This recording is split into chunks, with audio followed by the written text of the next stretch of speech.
Hello and welcome to ATARC's 2021 Cybersecurity Initiatives Virtual Summit.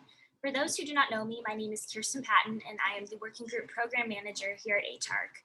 ATARC stands for the Advanced Technology Academic Research Center, and we are a nonprofit that facilitates collaboration between government, industry, and academia in order to accelerate technology and modernization initiatives. We provide ongoing opportunities for cross-agency collaboration through on-site interaction, learning, and market research. Thank you to our partners over at Lumen for helping create today's event. Additionally, I would like to thank you all for joining us today. Today, we will present an informative event focused on the evolving world of federal cybersecurity. Listen as federal, state, and local cybersecurity experts discuss the current state of technology and how the cyber threat landscape has been evolving. We hope you enjoy this session. We would also like to remind you that after each presentation, there will be time for Q&A. Please place all questions you have in the Q&A box on your screen during the panels. I also want to remind you to answer the poll questions throughout today's session if you would like to be eligible for CPE credits. Up first, I would like to introduce our visionary keynote, Deputy Executive Assistant Director for Cybersecurity over at the Cybersecurity and Infrastructure Security Agency, Matt Hartman. Matt, over to you.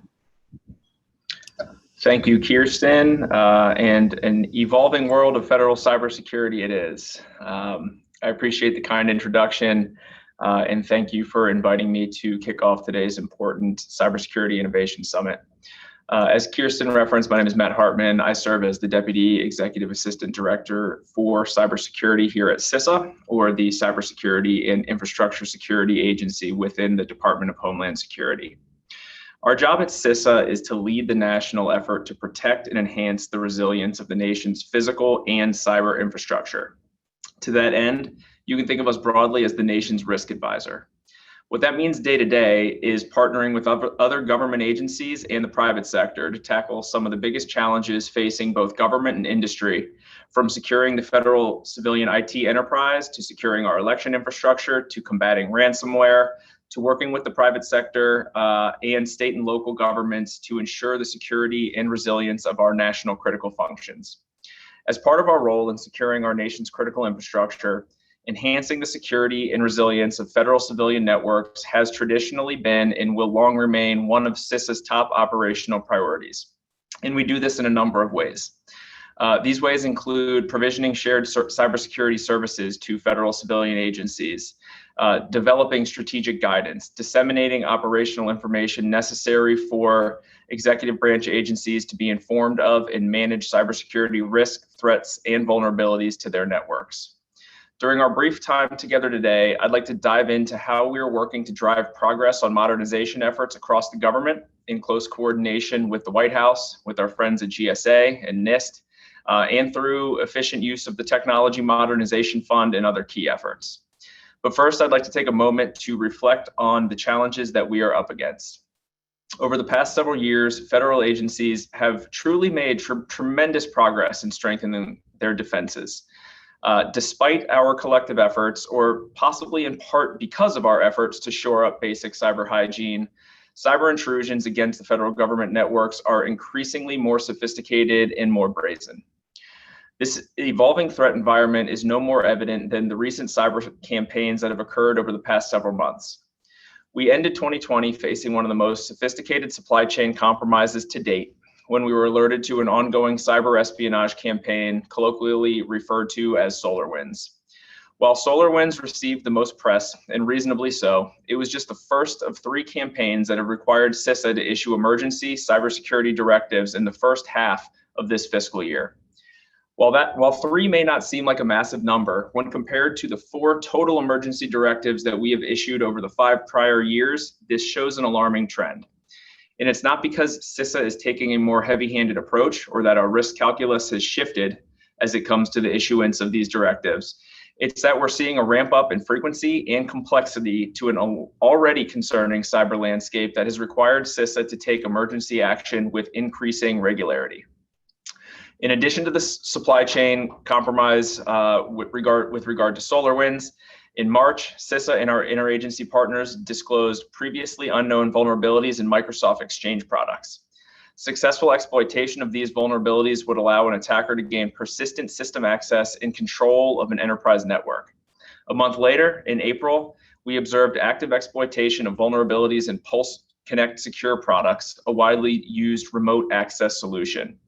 Given the severity of these threats, in each of these instances, CISA responded swiftly and issued alerts, providing the public with further information on the vulnerabilities and steps that can be implemented to mitigate exploitation and to increase organization security and resilience. These campaigns are a stark reminder that we still have a long way to go in terms of securing our national level risk, and they further highlight that our networks are on the front lines of attacks against our nation.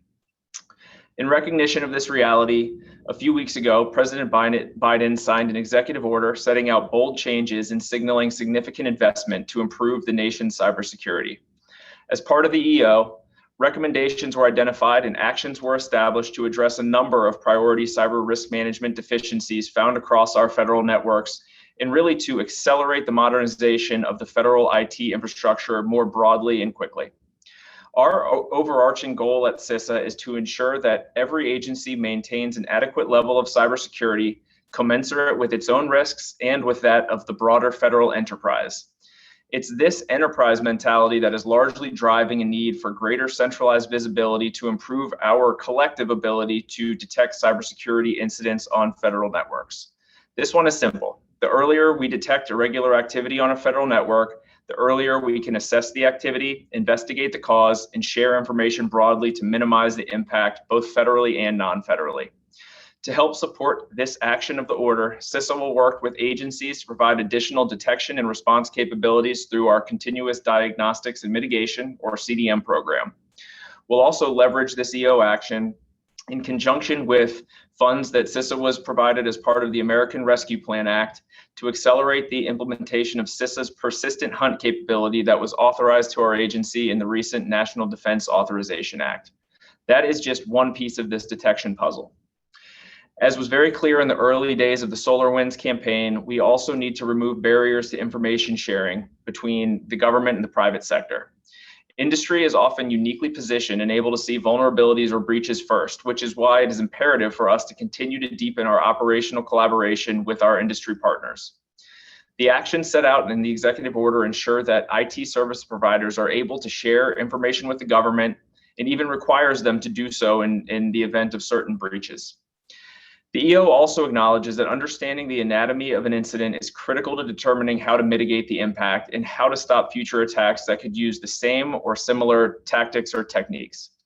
CISA is supporting this action in the order by working with our partners at OMB to establish cybersecurity event log requirements for federal departments and agencies to improve their ability to detect intrusions, mitigate those in process, and determine the full extent of a compromise after the fact.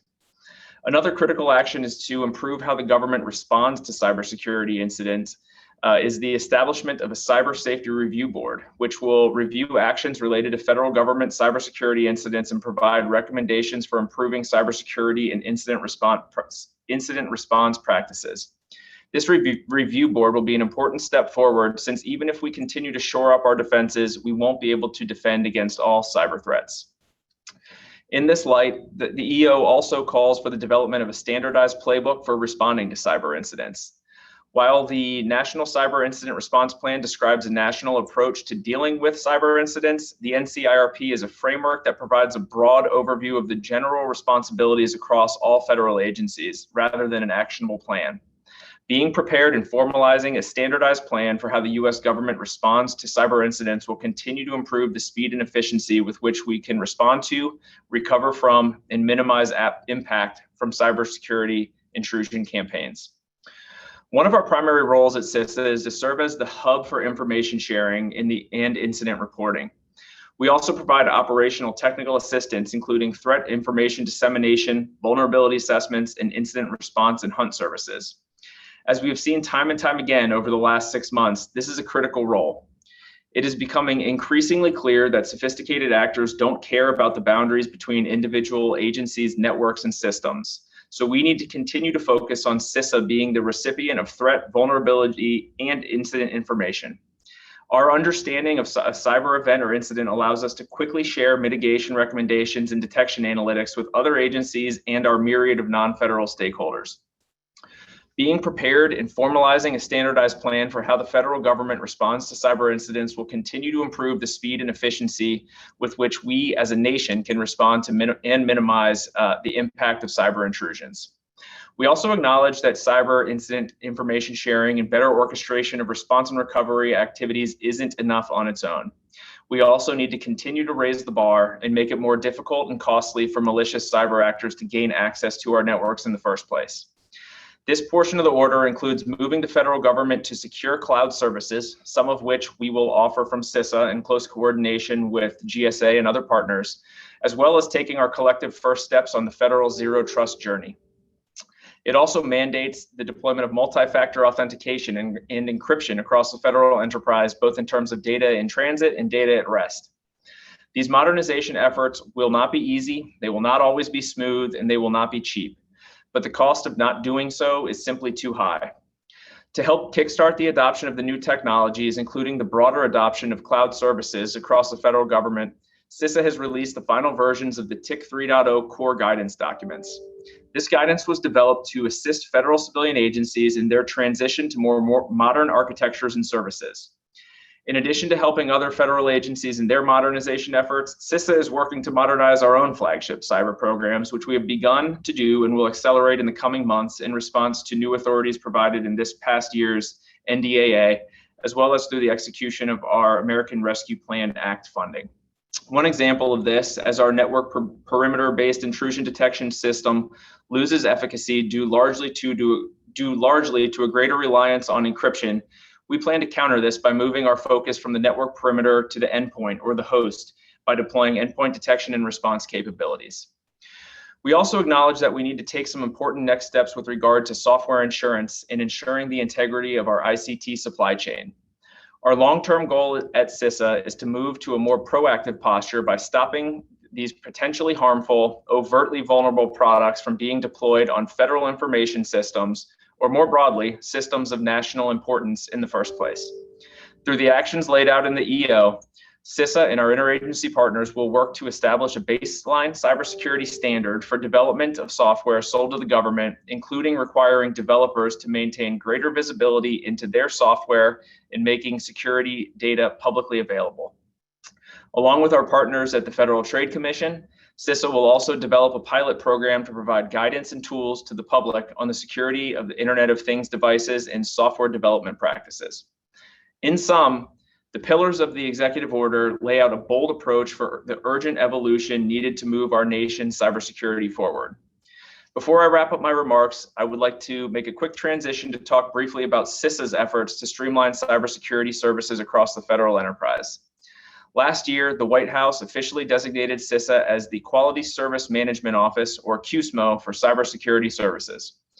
This designation was part of a broader effort to streamline how certain cross-agency services are managed and to gain efficiencies across the federal civilian enterprise. The designation charged CISA with a mission to centralize, standardize, and market high-quality, cost-effective cybersecurity services for all federal civilian departments and agencies. In less than 18 months since our designation, we launched the initial version of CISA's Cybersecurity QSMO Marketplace, which now offers a broad range of cybersecurity services that will help federal customers acquire high-quality services to identify, protect against, detect, respond to, and recover from cybersecurity threats to their network. The launch is a significant achievement. It marks the first step in building and cultivating a dynamic online government marketplace for best-in-class cybersecurity services. It's also an example of how CISA is moving the needle and helping protect and enhance the resilience of the nation's cyber infrastructure through innovative ways. As we look ahead, whether it's through the services we offer through our Cyber QSMO, whether it's through CDM or our other cybersecurity programs, we are keenly focused on leveraging both customer and industry feedback to improve and expand the tools and services we offer to continually raise the bar on federal cybersecurity.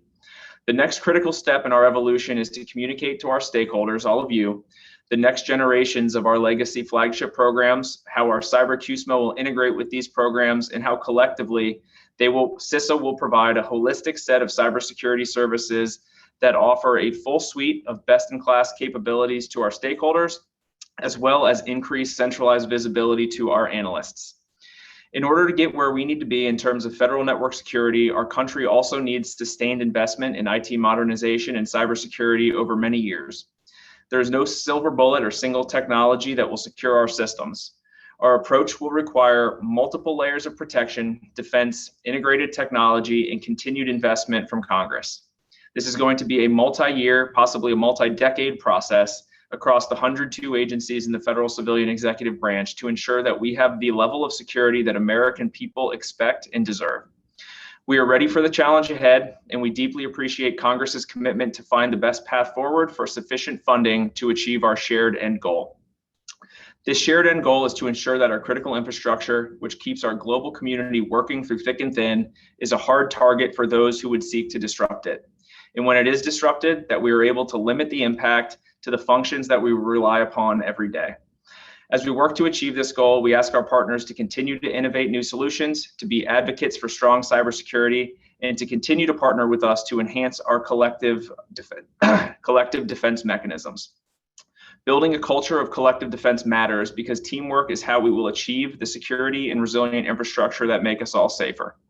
With your help, together, we can defend today and secure tomorrow. Thank you. Oh, that was fantastic, Matt. Thank you so much for sharing that with us. We hope to have you back again soon in the future. Up next, we have our first panel discussion of the day. I would like to introduce my panelists. If you could all come on screen and you can go ahead and unmute yourselves. When I call your name, if you could give a wave to the camera. First panelist up, we have Shane Barney, Chief Information and Security Officer at the United States Citizenship and Immigration Services. We also have the pleasure of speaking with Chris Patera, the Associate Director, Head of Threat Hunting at the Cybersecurity and Infrastructure Security Agency. And of course, we also have Nick Anderson, Chief Information Security Officer, Public Sector at Lumen Technologies. Thank you all for being here today. So to kick off our panel, I would love if each of our panelists could share a little bit more about your agency or organization. Maybe folks from our audience are unaware, any projects that you think are appropriate to the topic of this summit, and pretty much just anything of relevance to our audience that you'd like to share at this time. This would be a good way to get us started. Shane, if we could hear from you, please, first. Sure, absolutely. I'm glad to be here. Matt, I appreciate your comments. I am the Chief Information Security Officer for USCIS. We are the agency within DHS responsible for immigration, things like work permits and naturalizations. We also have the taskings for refugee and asylums applicants as well. It's a big job, a lot of action going on in that area. Obviously, there's a lot of interest in that area, obviously, from various sectors, but it is a worldwide operation and includes all 50 states and territories of the United States. So we have employees everywhere, we have offices everywhere, and makes security all that much more fun. Of course, as in relevance to this, we are very active organization when it comes to technology. We were one of the very first federal agencies to kind of pursue cloud technologies. At this point, we are probably 90% based cloud, if not maybe even a little higher, maybe. We're pushing close to getting the 100% mark, which makes our security program unique and different in several different ways. Because we're now more and more cloud focused and less sort of hybrid, it allows us to innovate in different ways that other programs are still struggling to get to. So some of the challenges that we have are challenges that I think a lot of organizations are going to face. So it makes it relevant to a lot of these discussions. Excellent, thank you. I'd like to hear from Chris next. Thanks so much for having me today. As you might be aware, that CISA has been very busy in the operational space, responding to a series of several significant incidents and vulnerabilities. But we are very excited, as you heard from our Deputy Executive Assistant Director, Matt Hartman, about the funding that CISA has received through the American Rescue Plan, as well as CISA's role in many of the key cyber EO tasks. There's significant momentum on how to modernize the IT infrastructure in the federal space, adopting the zero trust mindset, as well as improving operational visibility in the federal space. And as CISA's remit is really for the entire US networks, so all of the state, local, tribal, and territorial governments, as well as our critical infrastructure in the United States. we really try to take some of the lessons that we learn by doing so much work in the federal space and apply that to our other stakeholders and try to make sure that we are sharing significant cyber threat information as well as helping to protect them as well. Excellent, thank you. And then over to you, Nick. Yeah, thanks so much. And thank you very much for having us all here today. So to give you a little bit of background about Lumen, Lumen has one of the world's largest internet backbones with 450,000 route miles of fiber in a global footprint. This infrastructure helps our company look at cyber issues through a global lens and apply those insights to enabling, connecting, and protecting government missions. We're able to leverage our global backbone traffic as a threat sensor to help see the threats on the network, things that we know that are happening in the press, things that folks have talked about here today so far. Our Black Lotus Labs, which really our threat intelligence function internally, ingests something on the order of 190 billion NetFlow sessions and 771 million DNS queries daily to help really establish a good firm baseline of expected and abnormal traffic behavior. The threat validation model used by Black Lotus Labs helps drive network-based intelligence and can validate command and control for emerging threats to government missions. This really allows us to take proactive actions to protect the mission from cyber threats. And with our foundation in network and IT services, Lumen just sees more, so we get an opportunity to help stop more. It's always exciting for me to be able to take the context that we gain through our partnerships with one segment of the public sector enterprise, such as here in the federal space, and to be able to apply those lessons learned and share that in our best practices with state and local entities and with higher education.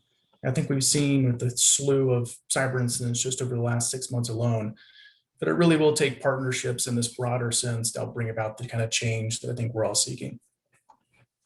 Well, thank you guys. Thanks for being here and bringing awareness to all of these really, really great things that you all are doing. It looks like we already have an audience question come through, and I think this might have been meant for Matt, but since we've got Chris here, maybe you can answer it. Bob Mariner wants to know, what is the best forum at CISA to show you innovative technologies that are ready now?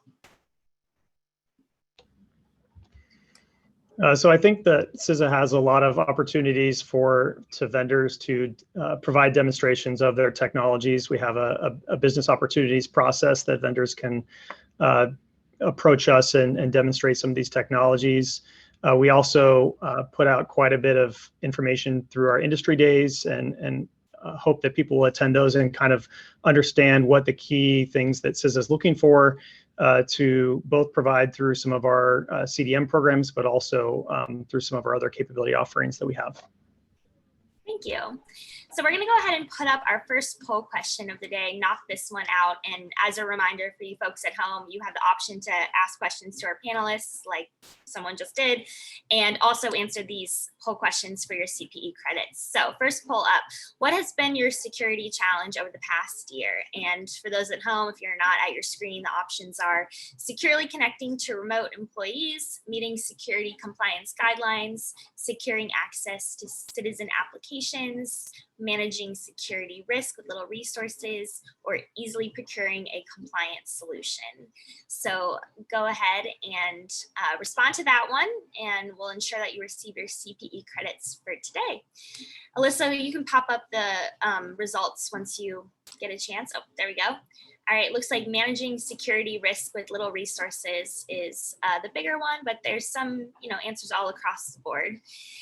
With that, I would like to jump into our first round of questions that I have prepared. Shane, if you could kick this off, I would like if you could please talk about the government security landscape a little bit more, and what are some of the trends that you've seen occur over the past year? Being frightened half the time is really what it is. No, this has been a really entertaining year. Just not for cybersecurity, for USCIS in general. We faced a number of different challenges. We're a unique agency from a lot of federal organizations. We're more like a business than a federal organization in the sense that we actually derive our funding from fees entirely. So when the pandemic hit, it created a resource crunch for USCIS and all the fund that goes with that. And so whereas other federal agencies were able to get appropriated money, monies as applicable, we weren't able to do that. And we faced our own challenges, and that impacted security as well as other operational aspects of our organization. So, that being aside, then of course, just to round off a really great 2020 year, we have to have, the pandemic, and of course, and then on top of that, SolarWinds and follow-on incidences that occurred. Those all created their own sort of senses of security emergencies, true, but a lot of us in the industry have been seeing sort of hints and indications of some of these things coming, and we've been angling our programs accordingly. And especially when you're as cloud-centric as USCIS is, we already knew that we had to drive our security program towards a more sort of agile, sort of threat-based type organization and pull away from sort of that compliance mindset. I don't think anyone's going to disagree with me when I say that checkboxes have never equaled security ever. Now, as a federal agency, we will always have compliance. I'm fine with compliance. I recognize the importance of compliance. But that shouldn't be a hallmark, nor should that be an indication of any type of how secure your agency is or is not. So we begin focusing very, very early on the premises of zero trust and the importance of what that provides our organization. I think we're still the only DHS organization, and I'm happy to be wrong here, that is 100% compliant for single sign-on, 100% compliant for role-based access across the board. It started our journey very early on, primarily because we recognized the importance of it within cloud operations.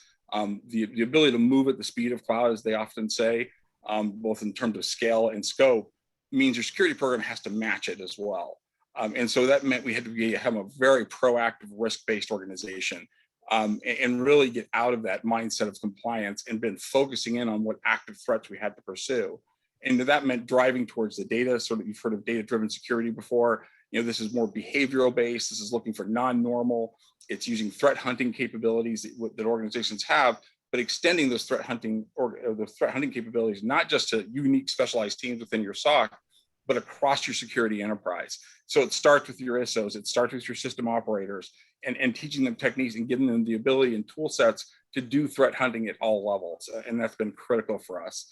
But we also enhanced that capability by adding in cyber threat intelligence very early on. I started building the cyber threat intelligence program about 2.5 years ago, really matured it in the last year.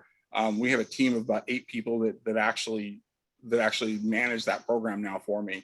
And they scan and they manage both the unclassified as well as the classified sides, and add in the threat capabilities that come with that.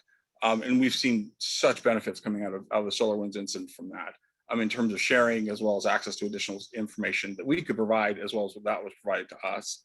And I think the last thing that we've really seen, that we've really changed and really focused on, is adding an additional, something we got from the agile development world, which is the notion of feedback loops. In agile, they always do retrospectives at the end of each development cycle, to see what went wrong, what went wrong, and how they can correct their actions going forward. So I started something similar within my own organization to ensure that I'm not creating silos even within my security operations, which I was kind of starting to see already. So creating these feedback loops, this is going to be blue teaming and red teaming, but as well as ensuring that all these processes have some sort of feedback into a different organization within security operations, so that we're always checking up on one another. We're always trusting but verifying. Yeah. And of course, this really drives home the point of automation. Data in the cloud is immense. USCIS alone takes in nearly 8 terabytes of log data in a single day. That's more than a team of individuals could ever hope to go through. So automation becomes sort of critical to your operations, and ensuring that you have the dev teams to automate and integrate as you go along. To me, those are some of the big trends I think that we're taught, that you hear a lot of this discussions within the background. I think those are a lot of those major principles that I think security programs are going to have to move towards in order to adapt and to really this kind of new threat landscape we're all faced with. Thank you. And Nick, from the industry perspective, are you seeing a lot of what Shane just mentioned before? How are you guys looking at it from an industry perspective of the cybersecurity landscape? Sure. Yeah, and he hit on a lot of great points already. I think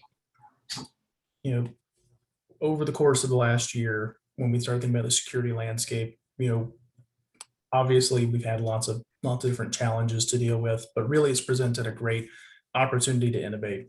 When we start getting really honest about some of the Innovator of the Year awards and start giving it out to COVID, itself. That'll be fantastic. I mean, I think the pandemic and the virus itself has been such a force for innovation and sort of change realization across the IT landscape in a way that, you know, CIOs and CTOs could not have envisioned previously over the last few years. That's really been an opportunity, though, to kind of leap forward past what we could have organically generated over the next several normal years combined. But really, we're starting to have great conversations around things like zero trust and moving beyond sort of the definitional and theoretical debate and what is marketing FUD and what is the actual tangible real world things we need to be able to do to enable this type of an environment and get beyond sort of the castle and moat traditional style approach, you know, at the perimeter, and start extending further into critical trust zones and the types of, you know, elements of our enterprise that are really critical to what we're doing. And in that same vein, you know, as we continue innovating and looking at things like zero trust, it really gives us an opportunity for a healthy debate about reducing our attack service and what we should be able to do to gain a deeper understanding of our supply chain risk. And, you know, hopefully this doesn't die down as we continue going back into our traditional work environments. But we have this opportunity to transition to like modernize and transform elements here with all of these principles. You know, we've got great tools in the toolbox to be able to do it. Even things that, you know, folks on the Hill are really looking for, like taking advantage of some of the buying power in contracts like EIS. Those are opportunities to transition to modernize and transform elements, you know, continue to sort of build up that pressure and build up the momentum of doing more and doing better and doing it in a secure fashion. Yeah, absolutely. Thank you. So we have an audience question come through. This one is for Chris. What does CISA think about private sector companies paying ransom to regain control over their networks? As an example, we've seen 2 high-profile cyber attacks recently, Colonial and JBS. Should we expect to see many more of these debilitating attacks? So I think, you know, as I was trying to think of what to add, if there was anything left after Nick and Shane so thoroughly answered that last question, I think ransomware has been, you know, continued to increase, especially in our state and local and governments, as well as our critical infrastructure space. The ransomware actors have become more brazen. They've started to exfiltrate data and try to extort payments that way, as well as just unlocking computers. I do think we will continue to see that happen. The U.S. government is committed to try to counter ransomware, and we have a big ransomware campaign happening right now. It's one of our secretary's primary priorities right now. The government does not advocate paying ransoms, but we do understand that it is a significant, difficult decision for some of these organizations when they are put under the gun to try to manage their business operations during these times.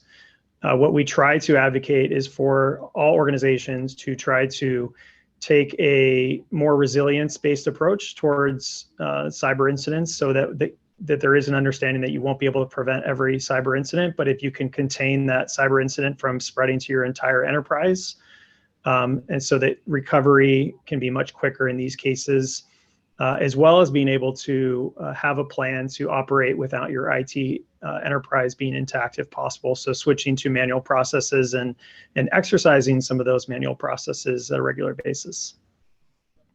Thanks, Chris. And great audience questions. Keep them coming. Shane, you spoke about using a threat-informed defense. Is USCIS using MITRE ATT&CK or GovCar for that framework? We use them. Well, actually, we use the MITRE ATT&CK framework mostly.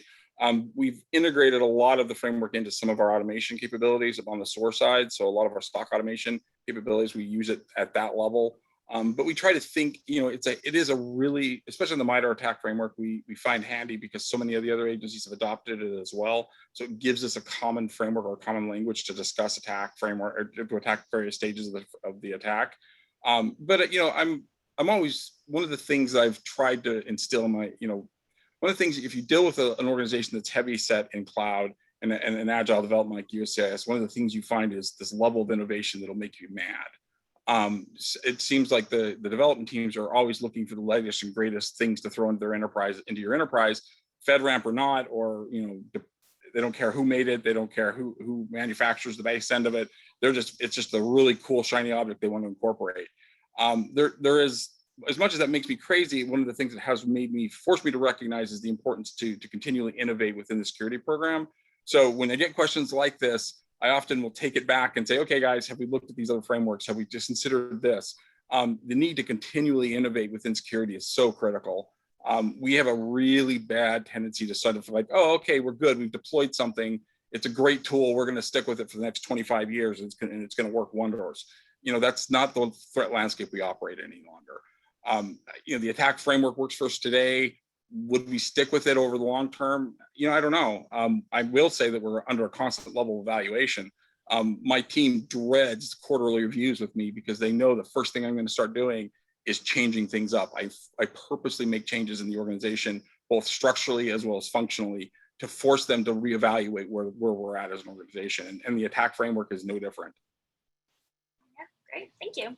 And then another audience question, Doug Nadel asks, is SOC automation a solution to the resource limitations gov agencies face? I'm not sure who that would be for, so feel free to jump in, panelists. I mean, I can take part of that. It is in part. I'm never going to say automation replaces good, solid analysts. There is a point where you reach where you do need human eyes on glass. But that said, what I can say of automation, what the experience I've had, we started automating my SOC almost 3.5 years ago, I guess.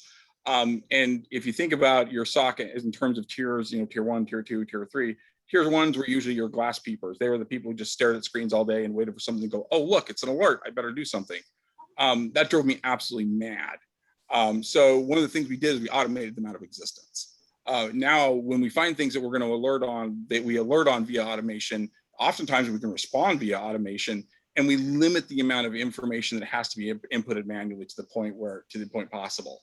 Really, I want my people focus in more on those unknown threats and things that we don't know about or have to deal with because we have to, because there's no way that we could, otherwise, because the systems themselves don't recognize it as either a threat or something that has to be handled. Now, in terms of really, in a resource-strained environment, yes, it does help. But at the same time, this new sort of approach to security that we're advocating for does drive up resource requirements in other areas. Your traditional SOC floors, you would have found mostly security analysts on. My SOC floor, you'll find security analysts, but you're also going to find development teams. If you're in cloud, if your infrastructure is code, your security is code too. So, you're dealing with, you're kind of swapping out traditional security analysts for now development teams. So it's not necessarily a 1-for-1, but it's darn close. Thank you. Do either of the other panelists want to weigh in before we go on? Yeah, well, I think it's so those are all terrific points, and I think that's a lot of the shift that we see happening across quite a bit of the industry. For us, we offer both virtual and managed security operations center services, which includes things like automating collection of the data, curation of the data, management of some of those services, to really be able to enable our customers to either be able to do more leveraging our resources or be able to do more for those elements that they've decided to continue to staff themselves. Gartner has done some really great research out there that talks about kind of the coming shift in the next couple of years. It talks about the number of buyers, and it's huge. It's like 80 to 90% of buyers are looking to outsource security services providers and focus on threat detection and response. So, for us, we have to be entirely, holistic about what we're providing for SOC services to our public sector, customers, to everything for, deep dive, analytical, analysis service, trend analysis, threat analysis, traditional incident response, case tuning based on those threat intel feeds, SME level threat hunting, become more proactive about looking at kind of the current trends and, outside of those established use cases of just discovering anomalies related to current events, as well as on-call support and things like forensics. But all of that needs to be supplemented by robust automation to be able to free up those resources, to be able to get you to some of those higher level tasks up the stack. Great. Thank you for weighing in, Nick. So let's slip in our second poll question for the day before we continue on with these awesome questions that are coming through. Poll number 2, looking ahead, what is your agency's priorities? So if you're at home, please answer improving our risk posture, developing a comprehensive defense and depth security framework, securing and improving access to end user and citizen applications, accelerating IT mod, consolidating, reducing security tools management, outsourcing elements of our security operations, or other. So let us know what you think. But that being said, we have another audience question come through. Again, not entirely sure who this is directed to, so panelists, please jump in. The notion of a US government cyber czar or fulcrum for leading the way on critical infrastructure protection and resiliency to include information systems, power grids, etc. Any thoughts on plans for a coordinated coalition of US government entities led by perhaps a cabinet level entity that drives results and accountability? Anyone got any insights there on that question? Oh, that's totally CISA's. Yeah, I can weigh in a little bit here. So CISA works with all 16 critical infrastructure sectors, mostly on a voluntary basis. We also work with all the sector risk management agencies, or formerly known as sector-specific agencies, and that's where I know Nick from his prior work over at DOE, to really try to drive down risk across the different sectors. We try to publish a lot of cyber threat information, but also we do quite a number of range of different types of assessments, both cyber and physical assessments within critical infrastructure, as well as publishing best practices and other techniques for those organizations to better defend their networks. But it really is a team sport within the government, and also, you know, the partnership with some of our IT sector, as well as our cybersecurity, cyber threat information vendors in that space. Great, thank you. Now, Shane, I know you touched on this previously, you mentioned cloud, but could you elaborate a bit or expand upon how you are revisiting the way that you do cloud security right now? I'm sorry, say that one more time. How am I what? Revisiting the way that you do Oh, revisiting. A lot of what we are fundamentally changing the way we do cloud security. We got into cloud security without, you know, very, very, very, very early on, like 10 years ago now. I think we were the first federal agency to actually deploy the cloud. And, you know, so that, you know, we learned a whole lot along that journey, mostly through pain and suffering, a lot of scars and a lot of very late nights. And so coming out of that on this other end, you know, what I've seen from it is what, you know, in order to make a security program be a cloud initiative, be a cloud security program, really you have to start focusing on two fundamental elements, which is your security operations and your risk operations. It really does kind of boil down to those two pieces. So right now I'm in the process of reconceiving my entire security program around those principles. Now, what makes that, you know, what makes that valuable from, you know, a cloud perspective is it really begins focusing in on sort of a very fast moving, very fast paced sort of development program. Because in the development cycle world, you know, we're releasing new releases literally daily. And so getting in front of that and staying in front of that and being proactive to risks and potential mitigations associated with those risks, you know, the only way you can do that is to literally be inside with those dev teams, which means your ISOs are actually have to be former developers. You know, they're not just paper pushers like they have been in the past. You know, a lot of them come in with cloud experience and cloud certs. They've been cloud engineers. They understand how to build pipelines. They understand when something doesn't look right and when something should be right. And you have to have that level of expertise literally at the ground floor in order to get in front of a lot of these things. And that's what I want them. I want them looking for that. What I don't want them doing is filling out paperwork and worrying about whether they, you know, they completed their SP correctly or not. You know, I can automate that. I can do things that the system there. I want to free them up and make them so they have the ability to go threat hunt and actually ask questions about why the infrastructure is the way it is. You know, what could we do different here? But on top of that, because of the nature of cloud, your asset management becomes very, very, very critical. You know, the fact that they can spin up and spin down resources as quickly as they want and expand those resources at scale and speed, really makes for a lot of challenges associated with that. You know, it's not like the old days where you had to wait for a server to get racked and stood up and then it had to be hardened. I mean, they're literally doing this at the speed of as fast as you can type. And so asset management becomes very critical in an organization like that. And so you have to learn how to do, what are your data tags associated with those assets, so they're stood up in the correct form. Make sure that they're pulling images from the Docker images library that are approved and hardened in the way that you've already assured. So a lot of this is like this proactive sort of approach that has to be done up front. That also means that we have to engage and train the folks both on the security side and the development side at equal, and the engineering side as well, that they also are looking at the right things, are doing the right things in the right ways, and they understand what is and what is not okay and how to develop in your organization. We started an effort within USCIS called How to Security. It's actually a GitHub resource page that all the development teams know and utilize, but it tells them in real time what is and how to do security within our enterprise. What resources are allowed, what are not allowed, what can they do, what they cannot do. It actually, the developers loved it because they're used to using GitHub, it's familiar to them, but it's easier for us to maintain and update and keep in a real live fashion. Because I think, policy is great, and I wish I had policy for everything, but a lot of times we don't. And so we're sort of having to make up this stuff as we go, especially CIS when it was so far out in front of the cloud, on the cloud technology side, that they just didn't have policy for this stuff. I mean, we predate FedRAMP in some cases.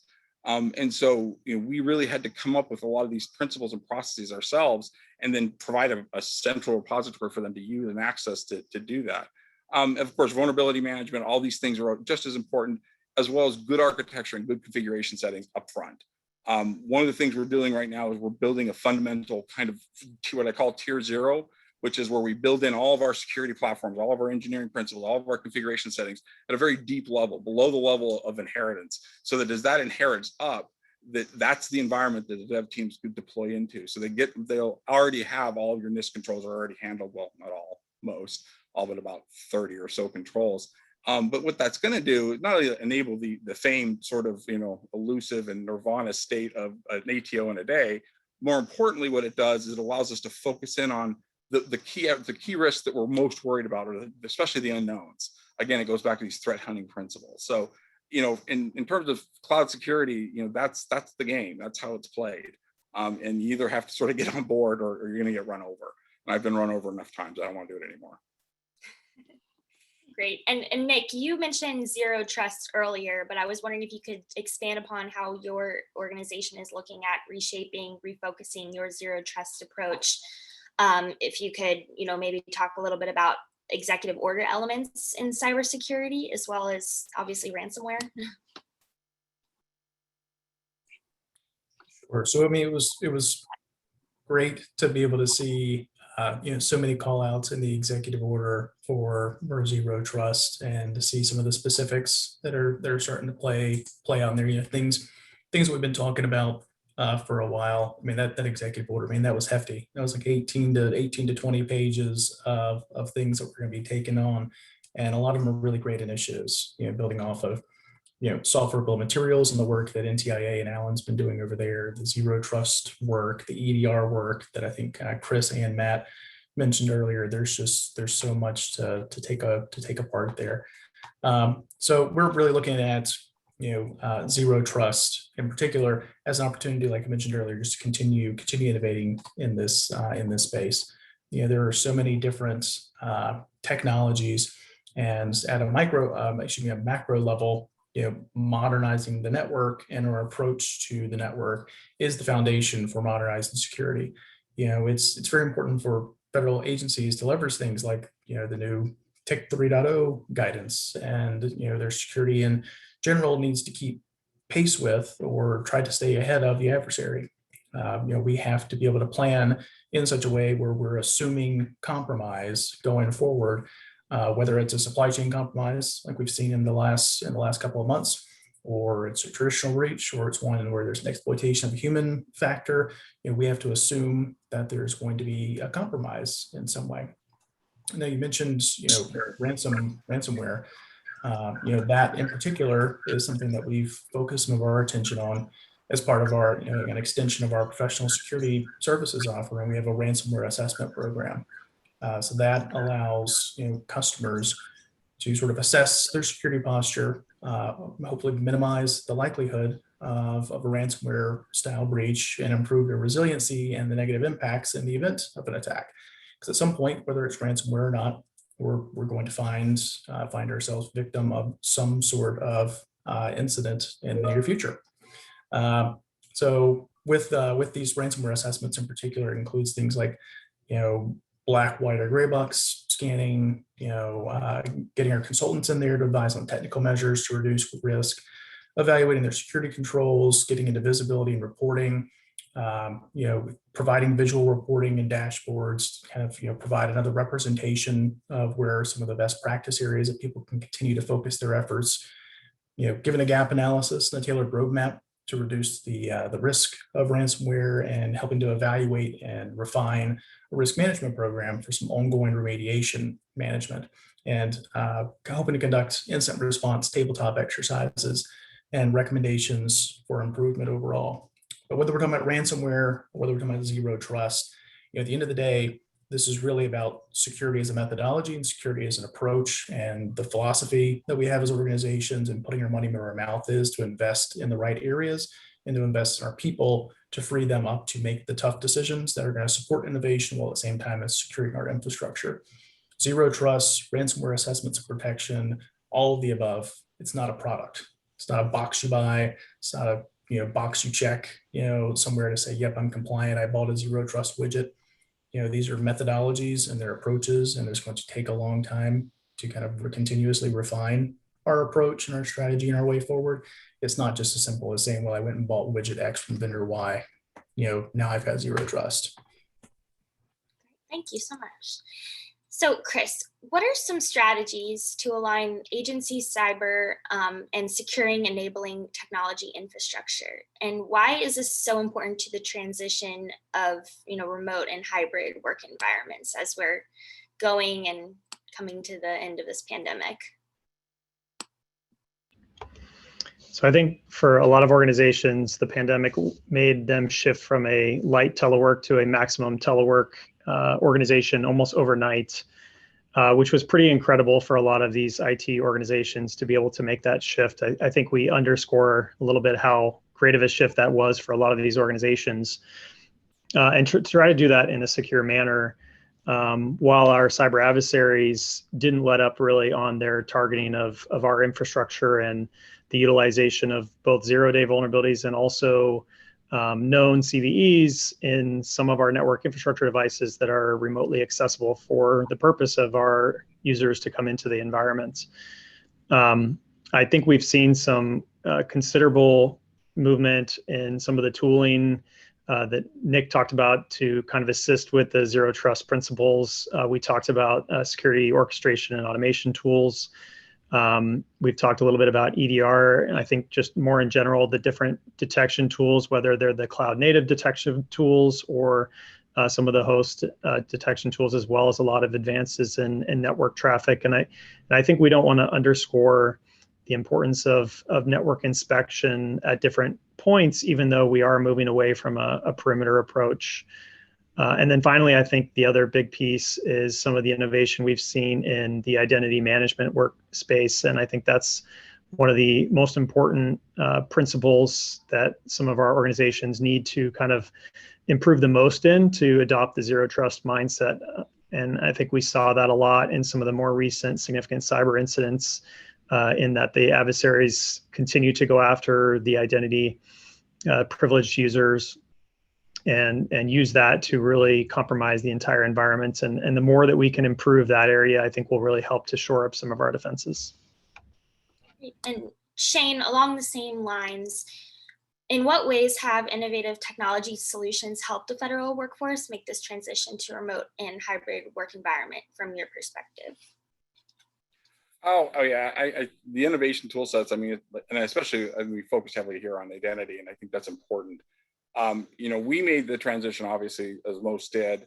We had some other unique challenges that we had to overcome. Part of what we do for, in our line of work is we have to do interviews, and most of those interviews are handled in person. Well, obviously in the middle of a pandemic, that becomes exceptionally difficult. Literally in a very short period of time, I think in less than 2 weeks, we capitalized on all of our development capabilities and quickly pivoted and created an entire infrastructure and solution around remote interviewing, which enabled us to suddenly pick up our business and start working again. That level of innovation from our perspective, we capitalized on our development teams. We have, not even 3,000 developers running around my agency. I have a crazy number of developers. It would make most people crazy. That's just normal for us. But being able to capitalize on that for our capabilities and leverage the cloud technologies that we have in place really made that transition capable. It made it possible for us to continue to start working again. Because if we're not working, if our people aren't doing interviews, they're not conducting the business of the day, we're also not generating fees, which means the agency was not taking in money, which meant all the bad things that come from not having money. So we saw a lot of things along those lines. And from a security perspective, we've also started capitalizing heavily on a lot of the innovations around behavioral-based testing or behavioral-based threat hunting. Leveraging endpoint technologies that leverage that, more of a behavioral approach as opposed to more of a static signature approach. I think one of the things we saw coming out of SolarWinds and some of the other incidences is that there wasn't a lot of IOCs for us to go and chase. These were a lot of times behavioral-based stuff that we had to go look for. And it's exceptionally difficult when you have this huge lake of data and you don't have a good basis of what's normal. So I think one of the big drives, at least for my organization, especially in this space, is to determine what is normal for our enterprise. It's actually much harder than you would think. You would think you would have a good grasp on it. You probably don't. At least we didn't, and are now working heavily towards that. And I also want to footstep the importance of endpoints, and especially networking. Even though microsegmentation, if you're in the cloud, you're already doing microsegmentation. You just don't even realize it yet. You just pretend you have a perimeter because you pretend you do. And then someday some development team will show you how you really don't, and then you'll have a really bad day like we did. But that being said, understanding what your perimeter is, where those segments are and how they relate and how communications occurring across those segments is unbelievably critical. And the technologies surrounding them, that's one of the big investment areas for USCIS, especially going forward. Great, thank you. Nick, what are some of the best practices for achieving IT modernization while managing cyber risk in this evolving workforce? Yeah, so I think taking advantage of the best practices where people are investing and they're coming together and they're working collaboratively as groups to be able to identify some of those best practices that ultimately see themselves rolled into policies and requirements and standards, as we continue to see the evolving work of, bodies within FedRAMP. We continue to see the evolving work with, Sean and what he's doing with, TIC 3.0. We continue to see, groups like the work groups that ATARC is running. These are fantastic bodies to be able to, take some of these best practices and to learn from each other and to focus on modernization while also taking into account security. Agencies can look for partners, can help them meet mandates with solutions that help them protect critical assets and information and improve their cyber posture. Things like TIC and zero trust approaches for government customers, and that sort of evolution that we talked about today, from castle and moat to pushing into cloud and into critical trust zones, allows users to work the way that they want to work. Remote workers, have only accelerated some of this shift as we start to look to security, to be able to verify and authenticate users on the network and to focus on trusted identity principles and integration of that going forward. Cybersecurity is such a key part of protecting critical infrastructure and government systems. And given the importance to our nation's security and safety and economy and the kind of the key interdependencies that we see between these critical sectors, we have to examine this broad risk to fully understand risk management for our own organizations. And we start thinking about technology, of the future and how we're trying to drive user experience, citizen experience, how we're trying to get to, a push for edge computing to kind of confront the challenges of disconnected or intermittent or low bandwidth environments.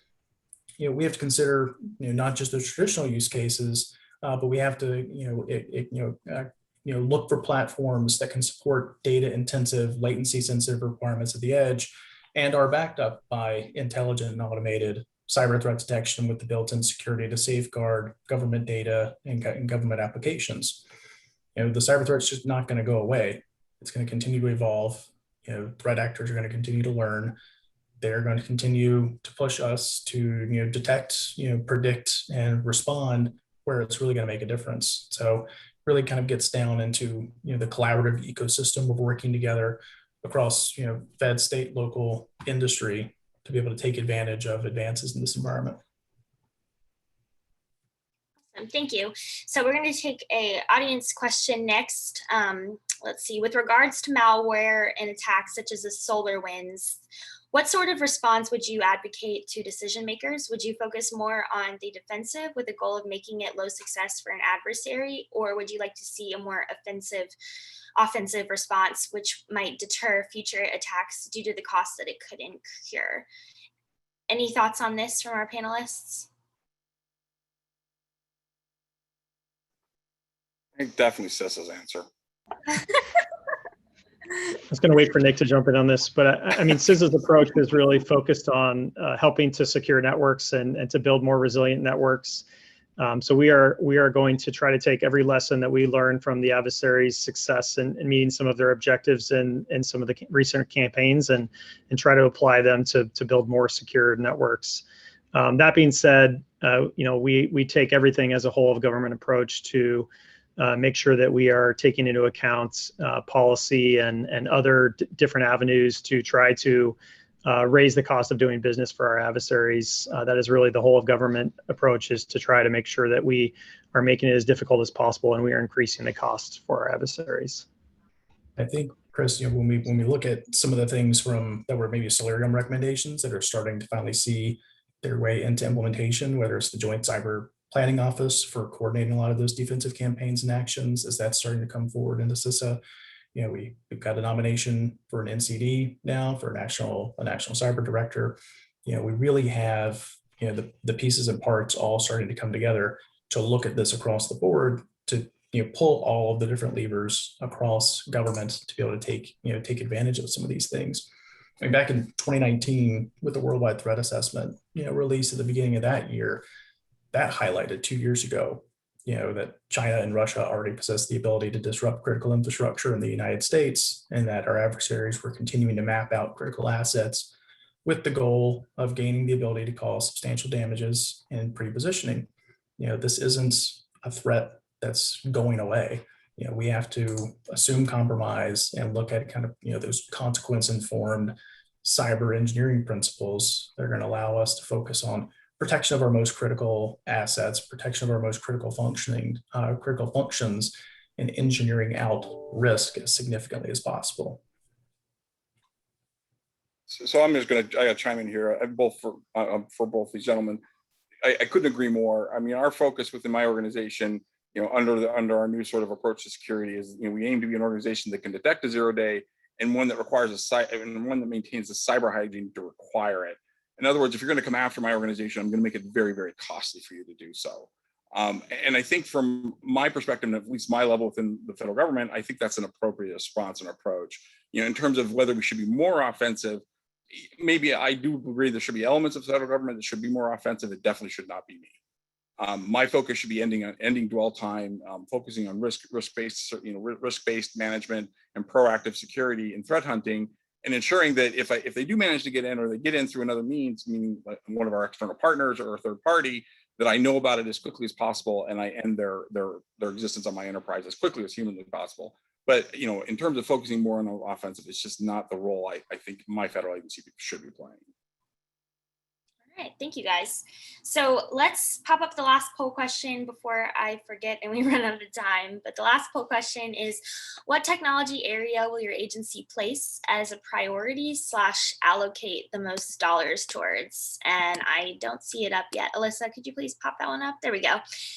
Options for that: adaptive networking, edge and cloud solutions, collaboration, cybersecurity, or other. So be sure to answer that so that you get your CPE credits. And let us also answer this audience question that just came in. Ricky Garris asks, while zero trust as a strategy makes good sense, the data center focus as well as identity and access control management also makes sense and may be part of zero trust approaches. The brave new world of supply chain risk management is also becoming a big deal. Thoughts from panelists on how to fortify enterprises against various attack vectors? And we got our answer to the polls at the same time. All right, there we go. Panelists, who wants to dive into Ricky's question?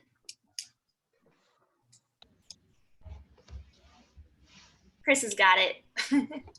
So I think we were a little excited to see some more momentum in the supply chain work right now. CISA helps participate in the federal supply chain task force, and I think that's a really important way for us to look at what software and hardware is coming into federal networks.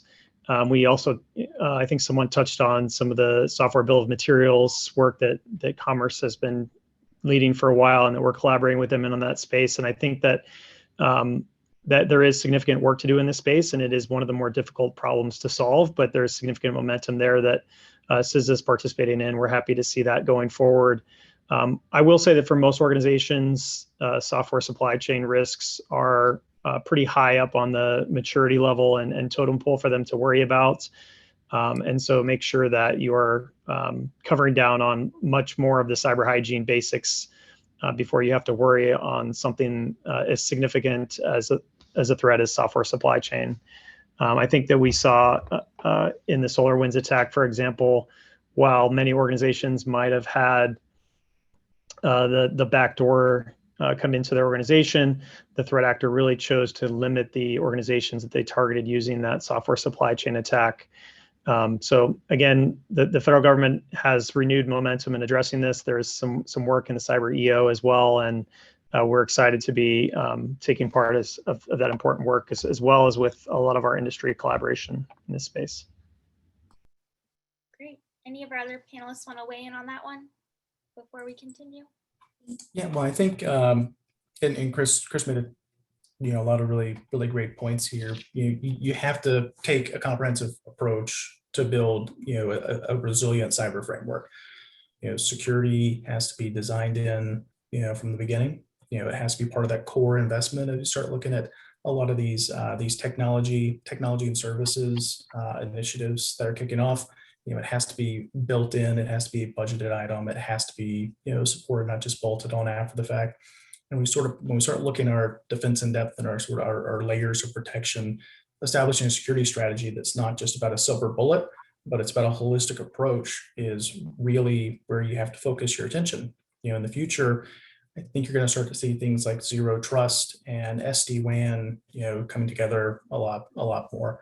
And how you secure users, whether it's individually or in groups, really needs to come together. It's not productive for us to keep thinking about security in silos. That's really a little antiquated thinking at this point. You really have to focus on protecting the data and understanding the number of digital endpoints and connected devices that are proliferated across your network. Now more than ever, to be able to understand the types of approaches you need to take to securing those assets. Thank you. One thing I'm going to add to this is, let's not forget that code itself is also part of the supply chain. We have seen, we leverage a lot of open source code in our organization, and we've seen issues associated with that. And so we've started incorporating technologies and solutions around making sure that we're tracking and managing that supply chain risk as well. As you move more and more into cloud and your infrastructure becomes code-based, and how you deploy your code and how your pipelines operate, that becomes a really critical area that you have to watch out for. Like I said, we've had a couple close calls on there and saw some issues that we didn't anticipate originally. And it really is, if you really are a fully cloud-based organization, you're not so much worried about the hardware. You've sort of pushed that risk off to your vendors that supply it, but you're now becoming more and more increasingly worried about is the code that runs your organization. And that becomes its own source of supply chain. Great, thank you.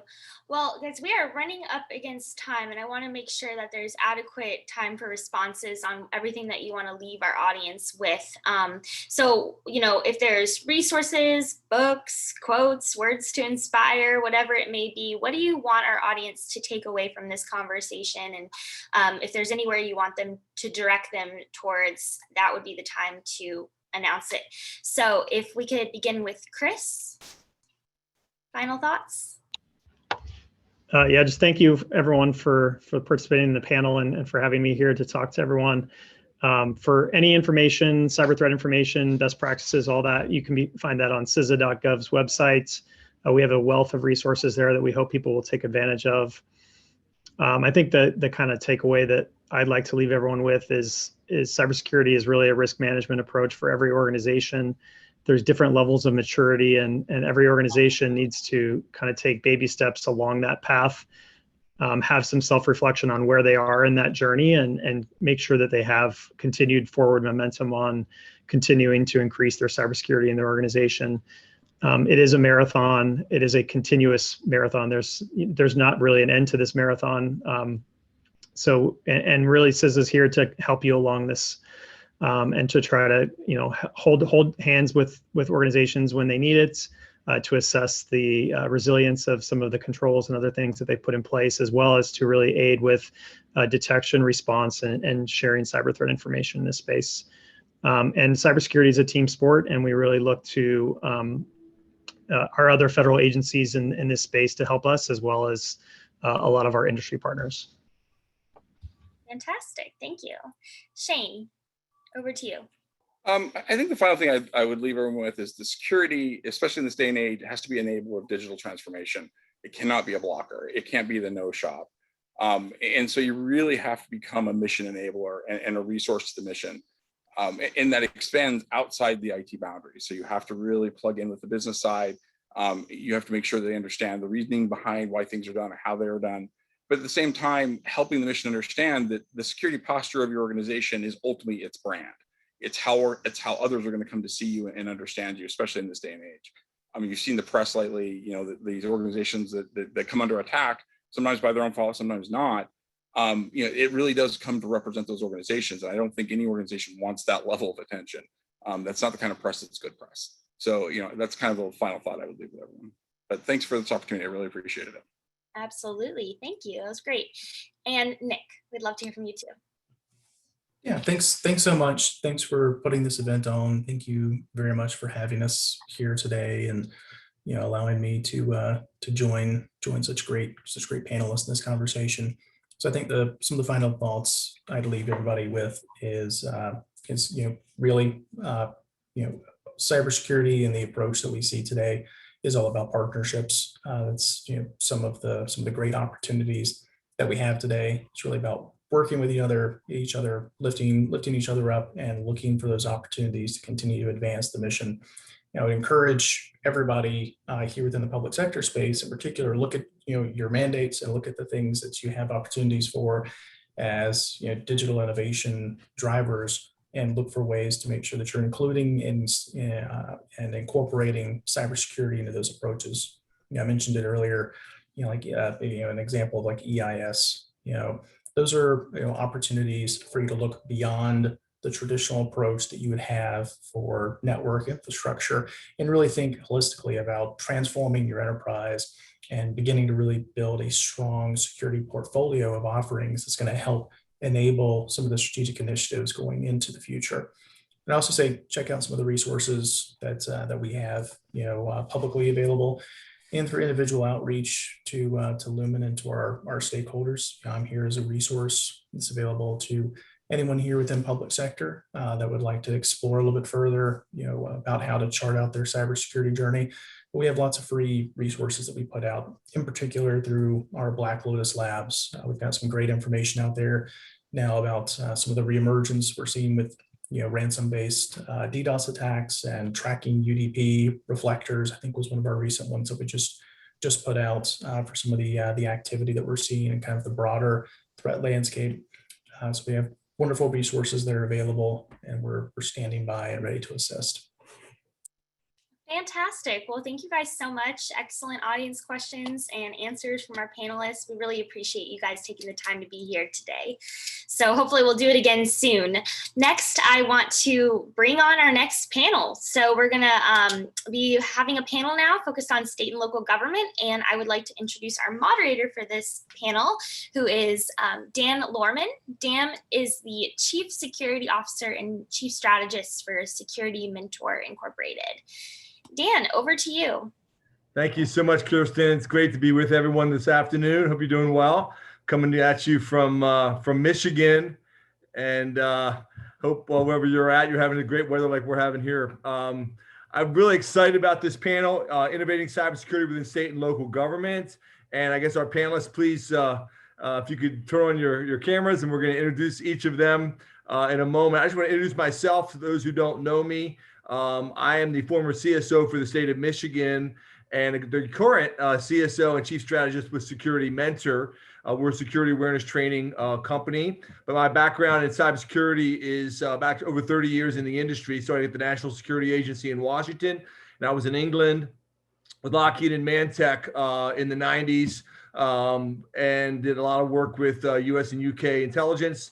And then 17 years in Michigan government. So a lot of different roles in Michigan, Chief Information Officer for our Department of Management and Budget in Michigan, also CISO, CTO, CSO, a lot of different CXO roles. So it's great to be with this great panel. And I want to just introduce them real quickly and let them tell each of you a little bit about their background and their expertise, because we have really three rock stars with us this afternoon. We can talk about state and local government and cybersecurity in that context.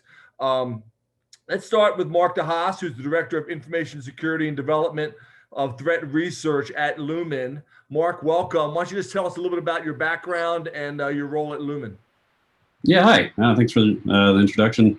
My name is Mark Diaz. I have been with Lumen for over 6 years now, heavily focused on the aspect of applying big data technologies to help find threats at large scale using our unique visibility.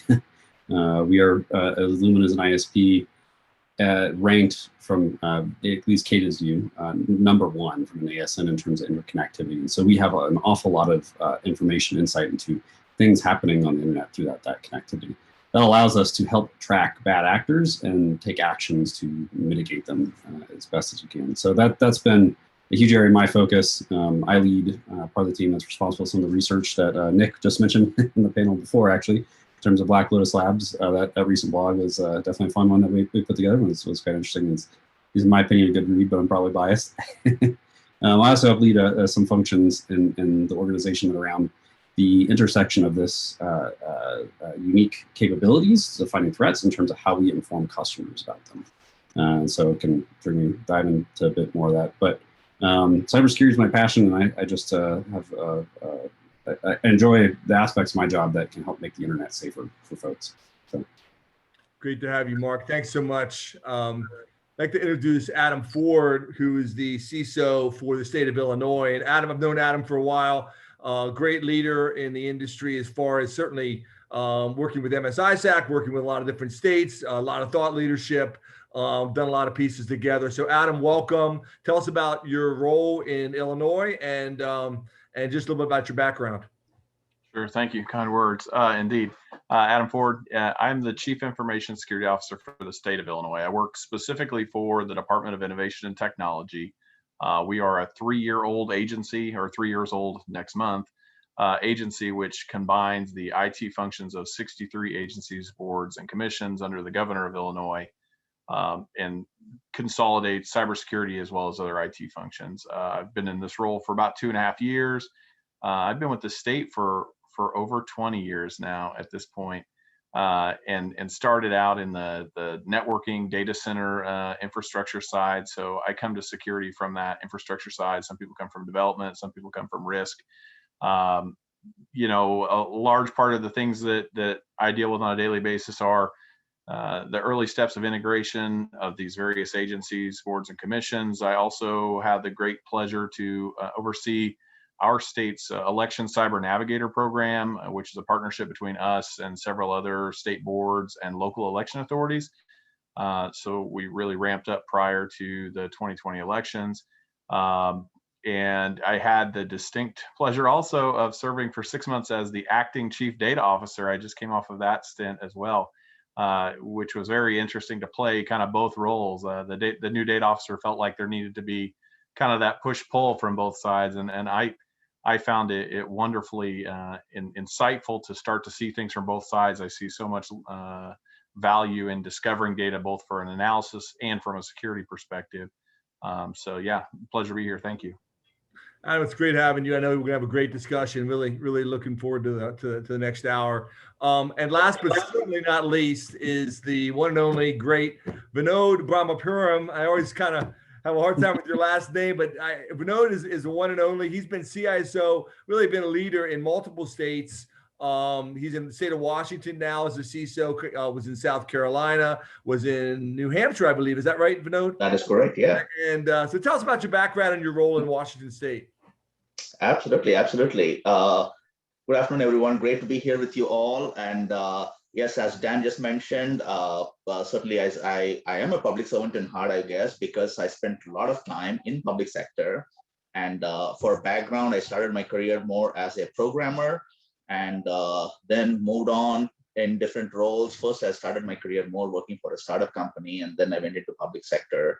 And I've been with public sector now for, I would say, close to 24 years, if I'm correct.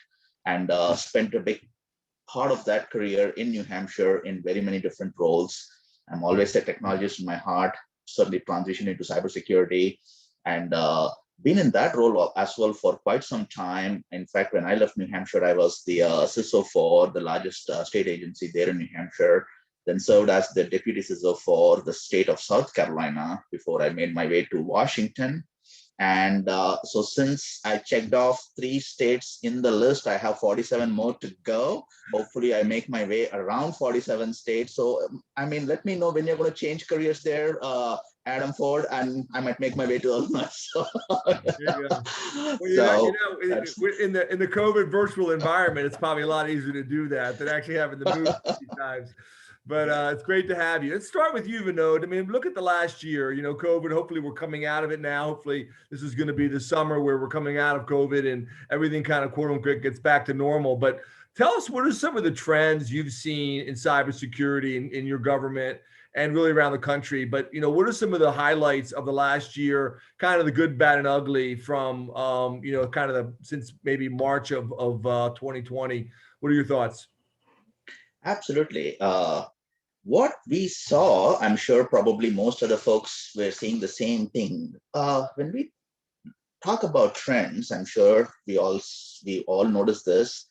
The bad actors are always trying to exploit the new change in behavior, whatever that can be, right? So as you said, Dan, what happened early last year was fear. Everyone was afraid. Nobody knew what is happening around us. And obviously they were using more of that as a strategy to now create a mechanism to create their starting point. That's what it was. When we talk about trends, the trend has always been to exploit the change in behavior. Change in behavior last year was, yes, we were all dealing with a pandemic. There was a lot of fear. What that also did for the workforce, everybody was remote. How well are now those systems maintained? So now the bad actors started exploiting or using that as a vector as well. So what was interesting, at least from my lens, not just within Washington, but what I noticed across the nation, especially during this whole time, the hardships that we were all dealing with overall for the pandemic, the bad actors were not just coming up with attacks, not that they were coming up with anything new. Certainly, I saw that volume became their new friend. They were not coming up, because in public sector, when we see incidents as well, you tend to go ahead and say, okay, there's something here, I'm going to put a Band-Aid, I'm going to block something here. But that was not an option at all. Even for us in Washington, they were coming certainly in large volume. That really required us to reach out to our partners to really start putting in some solutions very, very fast, because that's not something you tend to in a manual way to try to block and tackle. That's more what I would see as something that really was very prominent, at least from my lens overall, with what we saw last year. Great, Vinod. Thank you for that. So Adam, in Illinois, was volume the big issue? What were the challenges? I know across the nation, you may or may not want to address, but we saw all kinds of unemployment fraud. We saw so many different attacks, coming at us, and now ransomware. We'll get to that in a little bit. But what were the major trends you saw in Illinois? Yeah, I think ultimately, I talk sometimes about when you do your CISSP, you always talk about life, health, and safety as like the priorities.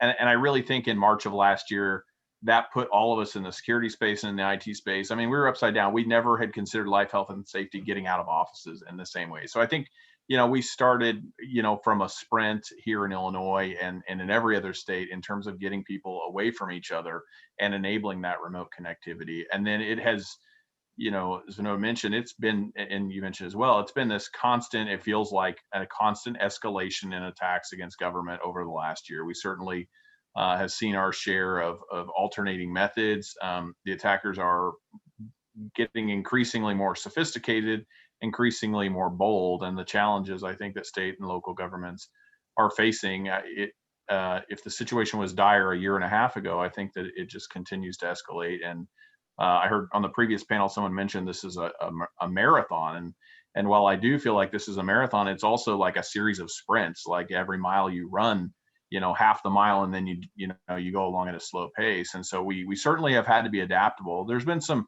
wonderful things of government's ability to adapt that we've seen here in this state and in other states, in terms of seeing these challenges and rising to them.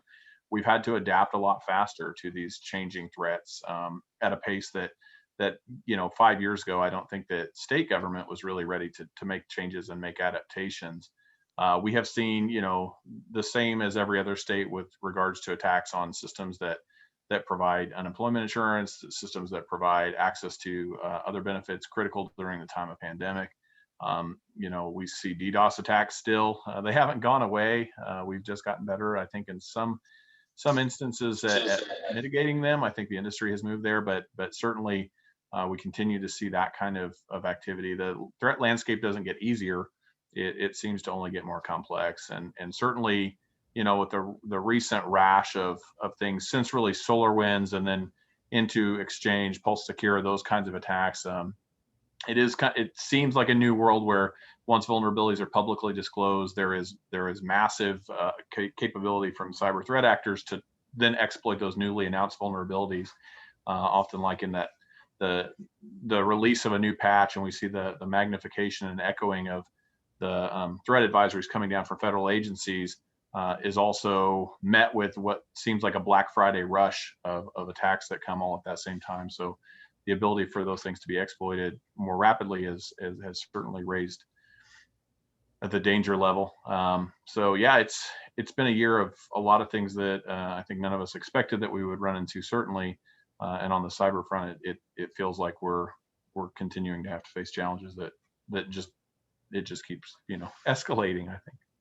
So Mark, as you think about this, I mean, and what you see it nationwide, you're looking globally probably, what are your thoughts? And then also, what are some of the best practices? After Mark responds, by the way, we are going to get to some poll questions. We want to make sure we keep everybody get you those credits that you need, the CP credits. So we're going to get to some poll questions. But Mark, give us your thoughts from the landscape perspective. Yeah, kind of from an overall landscape perspective, I think there's three things I would highlight. So one, on kind of the DDoS front and trends that we've seen over the past year is a significant growth in DDoS events. So there was already being spoken, hey, similar tactics and techniques, but just in much larger volumes. There's a significant growth in types of motives as well, where we've seen a lot of different groups trying to leverage DDoS as a way to make money, right, through effectively ransomware extortion. And the ease of being able to do this through some different protocols that actors have discovered is becoming very prolific. For example, for those who are familiar with CLDAP or connectionless LDAP, it's something that is very heavily abused to very large volumes, especially Active Directory being left open, right? And so that is a huge trend that we see. There's a significant number of instances on the internet that are Active Directory hosts that are being involved as part of reflection attacks. I don't know if you guys were familiar or heard about any of the things with the Belgian government in May, where they were effectively taken offline for an entire day. We looked into that and had some unique insight that, as part of the blog we published, over 80% of the traffic destined for Belnet switched on that day from the general distribution of HTTP, HTTPS, so forth, all over to CLDAP. And so it definitely has a significant potential power to take things offline. The other thing I'd highlight too is the use of water hole attacks. Not in itself is something new, but the creative applications of them. We've seen some actors leveraging them to initiate outbound SMB connections to steal in NTLM hashes or Windows hashes effectively. So and back in 2020, I think it was the San Francisco airport website was compromised.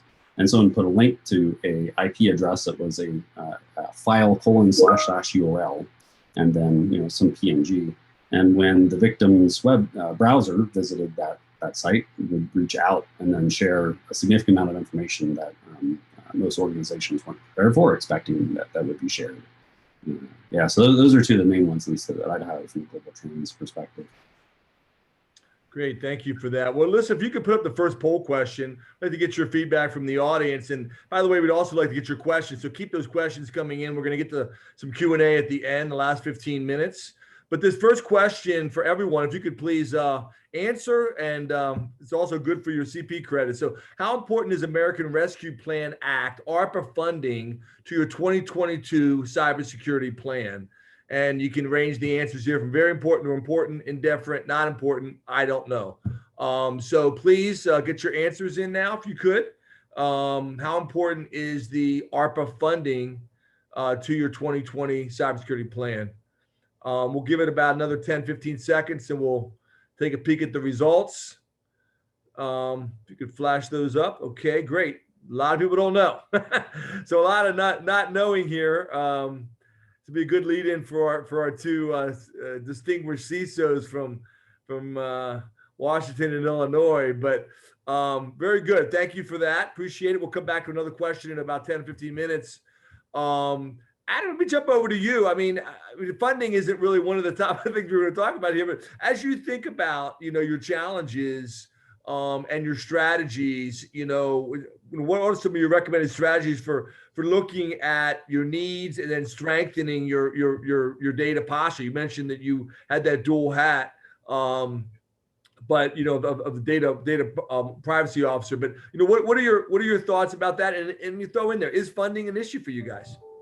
Yeah, I mean, I think, any state, and specifically even more when we start talking about our local partners, I mean, funding and being able to bring forward the large number of legacy systems in use at the states and local governments. There is now and likely will remain a funding challenge. I think, in terms of strategy, the president's executive order talks about zero trust and the move to zero trust architectures to defend ourselves, the move to assume breach posture. And fundamentally, zero trust starts with having an understanding, a catalog of both the users, the assets, the applications that you have, within your environment, including data, including, information systems. So, here in Illinois, we are intensely engaged in trying to gather as much information about our operating environment as possible. I mean, we're 3 years old, so there certainly are always, rocks to be overturned. And look at that. You can't secure what you don't know about. You can't defend what you're not monitoring. And so I think, for us at the state level, a lot of focus is on building those building blocks that will enable us to further implement, the zero trust architecture, trust no one, and really understanding where is that, key value within state government to provide the most intense monitoring and defense. What is going to have the greatest impact on our residents here in Illinois if those systems are lost. I think, the same thing, I kind of pivot a little to local government. I think the challenge there is even more vast, in that oftentimes they lack any staffing whatsoever beyond just funding. It's funding and staffing to start to take on that challenge of doing, organizational risk assessments, let alone conducting vulnerability scanning and inventorying their assets, which are absolutely critical to understanding where your weak points are. So, in the data role, what, I very much found is that state governments have a lot of data. Every state government has been collecting a lot of data for a long time. And that data can be locked up in silos. It's important, I think, from a data analysis, a data sharing, a policy perspective, that those silos be identified and the data that can be shared and used for analysis unlocked. At the same time, there is a corresponding cybersecurity requirement that we need to understand what data is where and how do we defend it? How do we, ensure that appropriate controls are applied to the data? Ultimately, we mentioned earlier ransomware. I mean, ransomware fundamentally is about data and taking away, our access or your access to that data. And so if you don't understand where your data is, certainly the threat actors are sophisticated enough now that they can start to move around and find it for you, but that's certainly not how you want to figure out that file share was important. So. Great, thanks for that. Vinod, follow up to that. In Washington, maybe a little bit of discussion about funding, but also, how do you assess, where you're at today from a technology perspective, and then what are some recommended strategies for evaluating, agencies' use of data and protecting that data? How are you going about that in Washington State? Perfect. I'll add, in fact, that's the question. First of all, the polling question and the responses, I think they're so spot on. In fact, kudos to folks who responded. I'm happy to see 39% saying that I don't know, which is the true state. And I'll say why.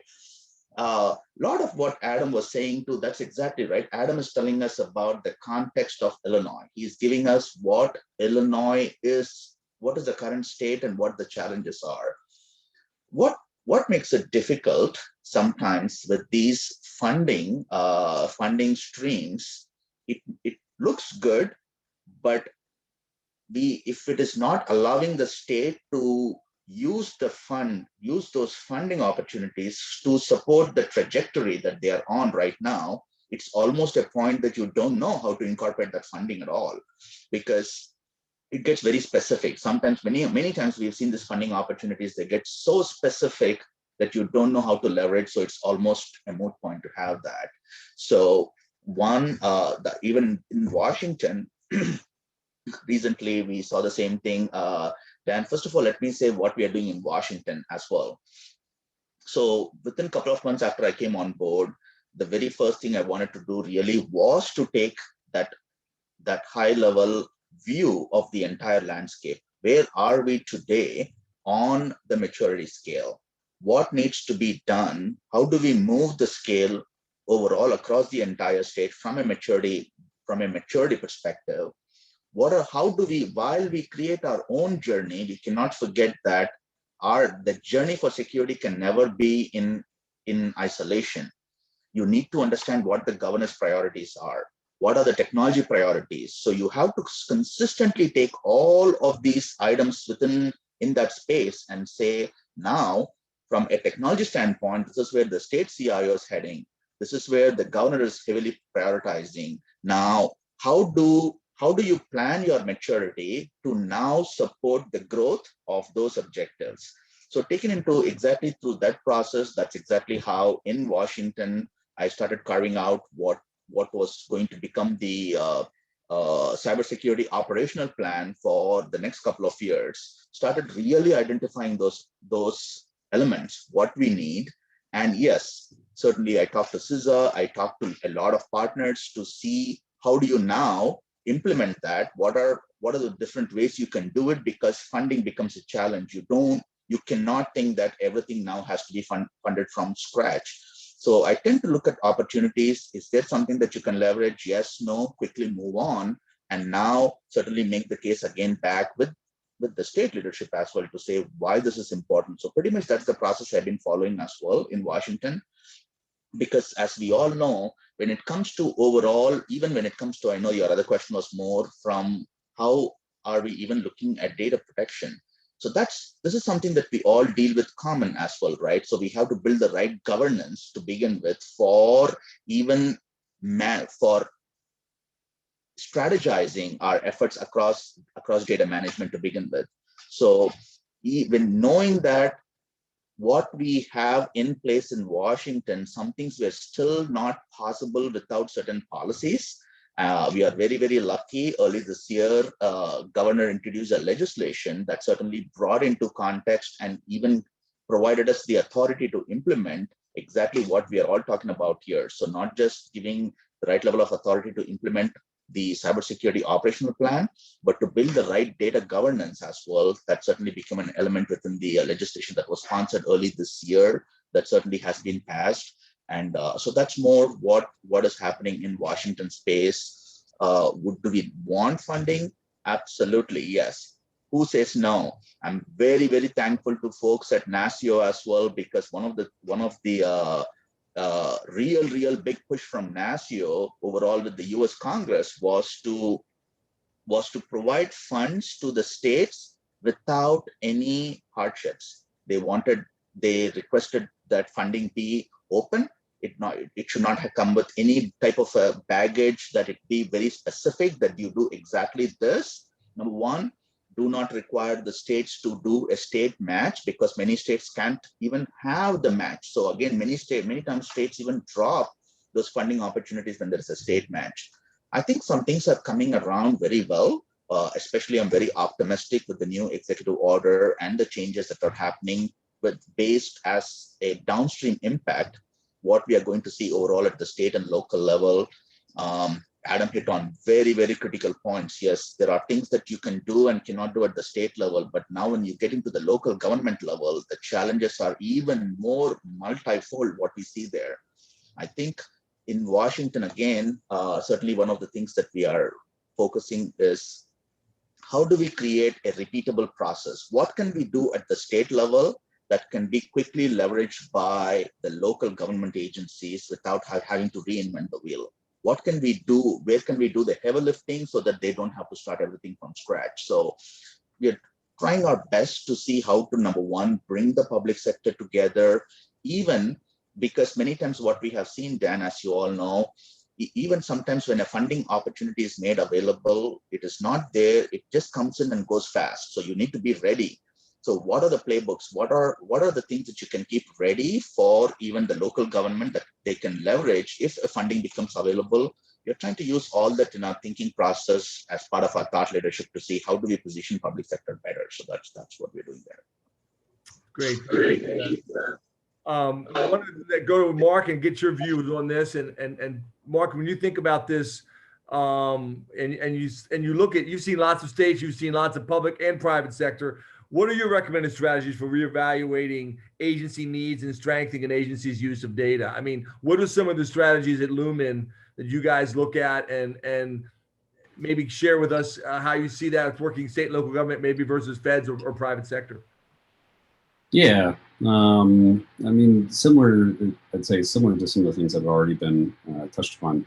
Understand where you have visibility gaps. Understand where in your network, where in your endpoints, where you may not have information that you are collecting today. And then determine what are you going to do with that information. There is a lot of potential information you could be collecting, but what are you going to do with it? If you don't have a threat, a team that is tracking the particular types of threats. So to me, I see kind of, hey, there are two aspects to how you deal with threats in the landscape. One is the reactive side, and one is the proactive side.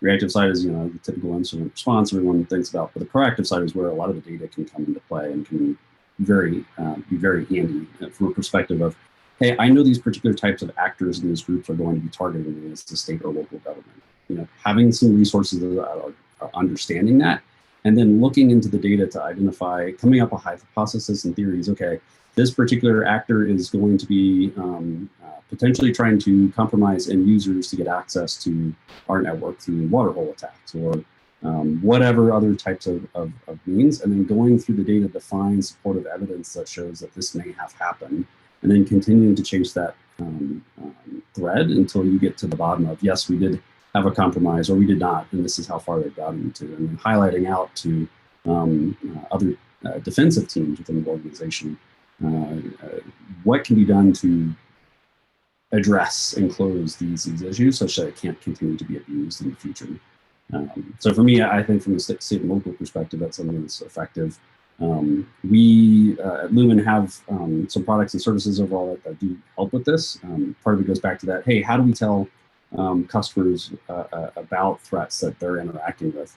There's a service, secure log monitoring, that one of the teams that I help lead is continuing to build out and evolve that particular type of use case. And that is, to me, if you're not partnering with someone to do it, make sure that our state and local governments are spending time for that, because actors are finding not just really complicated things that are out on the internet, but really simple things. Like if anyone's familiar with the stuff that happened in the state of Florida, in Tampa, which it's home for me a little bit, but I'm originally from Florida.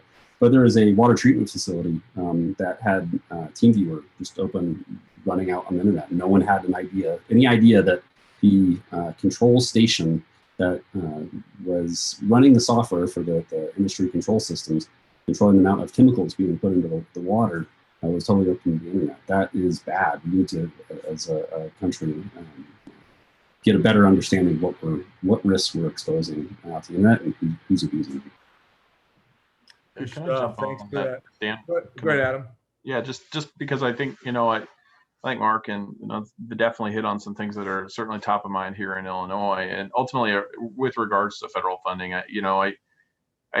I do think, where does the ARP fit into our plan? I answered, I don't know. But I think that the notion that there be kind of, that there is continued unrestricted funding coming down, seed capital for investing in different programs in different states is absolutely critical. And I think, what Mark mentioned, I think that getting left of boom, if you talk to the National Guard, left of boom, right of boom, there is so much more value, especially for not just states, but for our local partners in being able to move there. And so, we certainly, all of the CISOs, we talk and interact and try to learn from each other, but building those relationships, I think, additional funding, building relationships with our local partners ahead of time, because it can be very intimidating.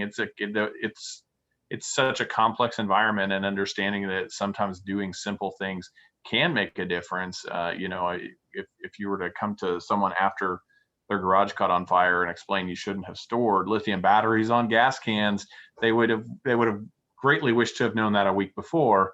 I think that additional funding that can support those kinds of initiatives is absolutely critical to helping us lift up our local partners, because oftentimes I think even the messaging that goes down, even as we try to communicate it down, it's still very technical and can be very intimidating to know where to start. So. Good stuff. Let's get to another poll question, get to the audience here. Listen, if you could put that up, the second poll question will kind of lead us over into the framework discussion a little bit. In your opinion, what is the biggest risk framework associated with cybersecurity at the state and local level in light of evolving cyber threat landscape? And then you've got your options there. So we'll give you about 30 seconds to respond to this, maybe, and then jump over to some questions around risk frameworks. I just would add to what Adam and Vinod was saying real quickly and mention that I know there's a lot of other pots of cybersecurity money that they're talking about, dedicated $500 million to state and locals just for cybersecurity. There's other types of pods. I know NASIO is working on things. So I think some people, maybe some of that confusion was around, one pot versus another, but I think there's a definite urge for federal funding around cyber. Identity is at the top, along with detection, then response, a little bit of recovery, not so much, and then other, not so much. So with that, Vinod, let's jump over to you. What are some risk frameworks associated with cybersecurity at the state and local level in light of evolving cyber threat landscape? So Vinod, what are your thoughts? We can go and take that down. I think close there. And Vinod, take it away. First of all, I'm so glad that even the polling question is talking about a risk framework, not a control framework. I love to joke about this as well. If we just take a look at our journey at each of our states as well, just if we take a look 2 decades ago, what were we doing? I think we all start asking a question, what the heck were we thinking, right? We were so controls focused, and now it is so amazing the shift that we all have made, where now the focus is on risk overall. So that's the number one. So kudos right there. So overall in the states, I can share where we are or what we are doing in Washington. So in Washington, we had a risk framework, or rather a security framework, I should say, that was more homegrown, and that still worked well for the time that it was used. But certainly when I came on board, I knew that it is not aligned with risk. That's exactly why I love when I see a question like that as well, because I knew it was very prescriptive for what the intent is to achieve or to ensure security, but it was not, certainly didn't have the flexibility to inject risk. So from that angle, certainly, at least I'm a strong advocate of the NIST cybersecurity framework. I think it gives really state and local governments really a method to start somewhere, because this is all about creating your journey. We have to be very, very cognizant. We have to really know our current state, understand our current state. I know Mark was touching on these ones too, right? We have to know where we are, and we have to have a very, very meaningful plan, very similar to the SMART objectives. We have to make a plan that it is very specific, it is measurable, it's achievable, it's realistic and timely. So you need to know that you can achieve it. It has to be very relevant to the challenges that you are facing in your environment, in your ecosystem. So for those reasons, certainly I'm going to say that to begin with, certainly I think it's great that we have these frameworks that have also come up a long way now. Certainly now I'm having a process in place to sunset our homegrown, or rather a framework that was developed within the state. We are putting methods and measures in place to sunset that, and now to have the NIST cybersecurity framework as part of all of our operations. And so I think that's the journey where we are at, and certainly not. I'm actually very happy to hear about a couple of other frameworks that have also made their way, especially the CMMC, which the federal government is very heavily focused. I think that is great. That is very excellent. Because these are all things that are coming together. This is what I call as taking a step back, looking backwards and saying, what are the things that we could have done better? What are the things that we could do different when it comes to third-party risk management? Certainly, where can we use better methods to even have better relationship with vendors, where you are asking what you need to for protecting your information. So I think I certainly have, from my perspective, especially for an effort that we recently did evaluating different frameworks, I'm going to give certainly my support for the NIST cybersecurity framework as well as the CMMC for exactly for that reason. So. Great stuff. Adam, anything to add to that?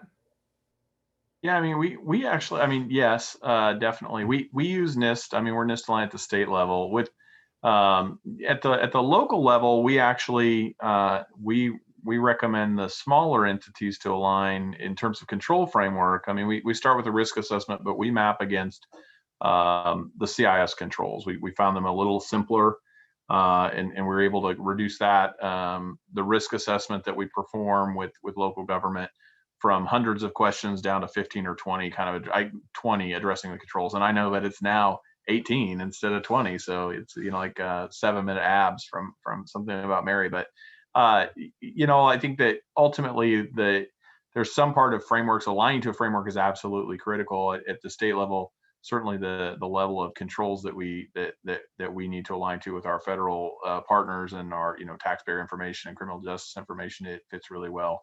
But at the locals, we're looking for approachable to them. And so we use or recommend to them to align to CIS.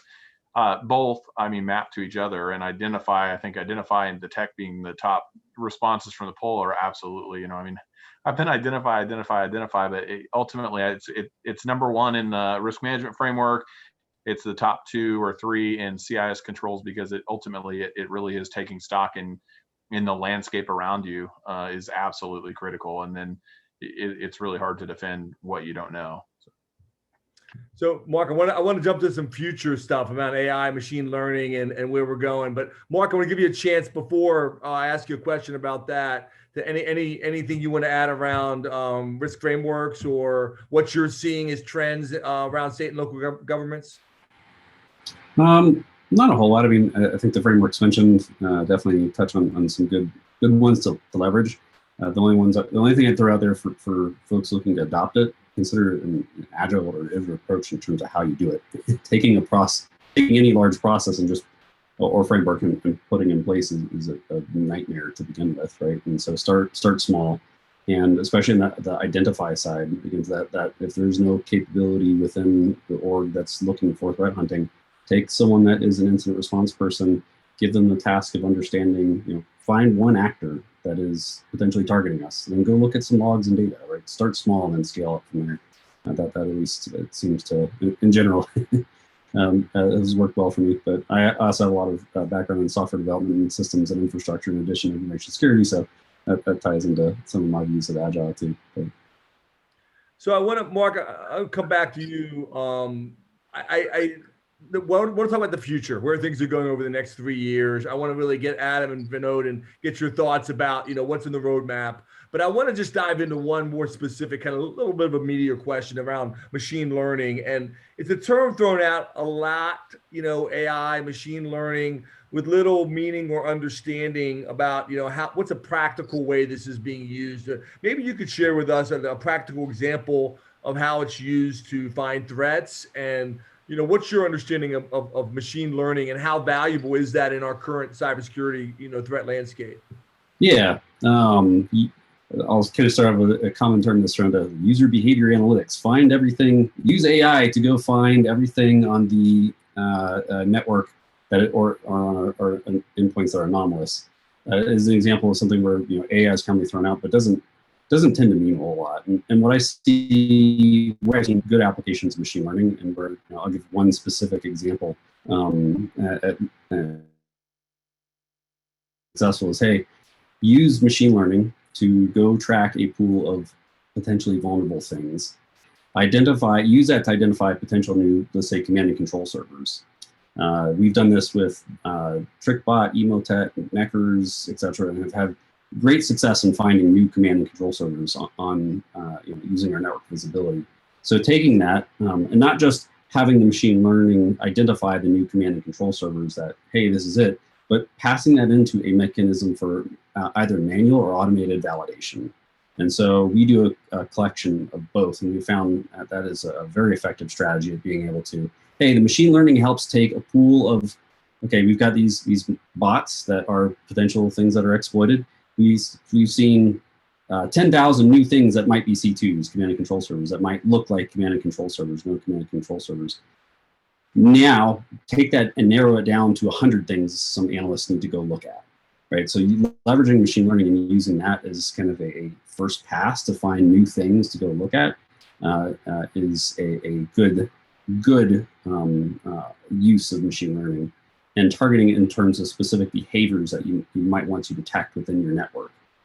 Machine learning targeted on exfiltration events. Take a machine learning algorithm, look at the data you have from any past exfiltration events, or other public data about exfiltration events, and go train on that. Train on either public flow that might be available, or your own net flow that might be available. And then run that on new data sets to help identify potential attacks that may look somewhat similar.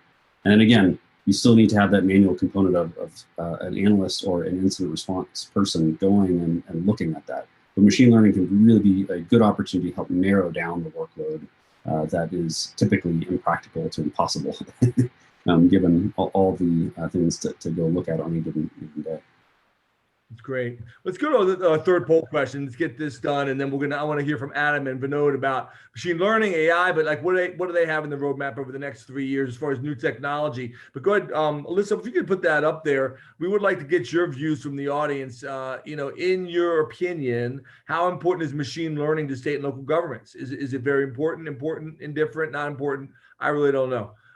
Give you about 30 seconds to answer that. Also want to just keep those Q&A questions coming. We're going to get about 10 or 12 minutes of Q&A. We're going to have a wrap up here the next 15 minutes, kind of final thoughts from our expert panel here. But we still want to get a few more questions. I know we have 4 questions in the queue right now. Let maybe get a few more from you. So Alyssa, if you go ahead and give us the results.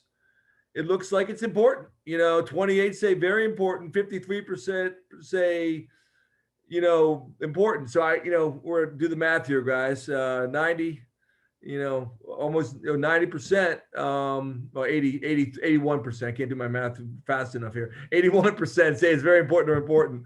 And then another 17 don't really know. So people think it's important. Thanks a lot for that. Jump over to you, Vinod. Is machine learning on your roadmap? What are you thinking about when you think about new technology? The next, I'm just going to say 3 years. I'm just picking a number there. 3 years. What's in the plan? Fantastic. So part of me wants to say, is that even a question? Because I think I'm more going to say that's my perspective. I think it absolutely is, because I want to reflect on your on an interview with the CEO of Darktrace that you posted recently as well, Dan. I think I want to echo quite a few points from that interview because it's so spot on, right? What we are seeing is the bad actors are so steadily changing behavior, and we are consistently now trying to follow and then block. We are trying to block things after we know what has been a change in behavior. How can we get ahead of that? How do we recognize what is a known behavior in your environment? What is the right change in behavior? Because when we make changes, any change, usually it's always going to be gradual.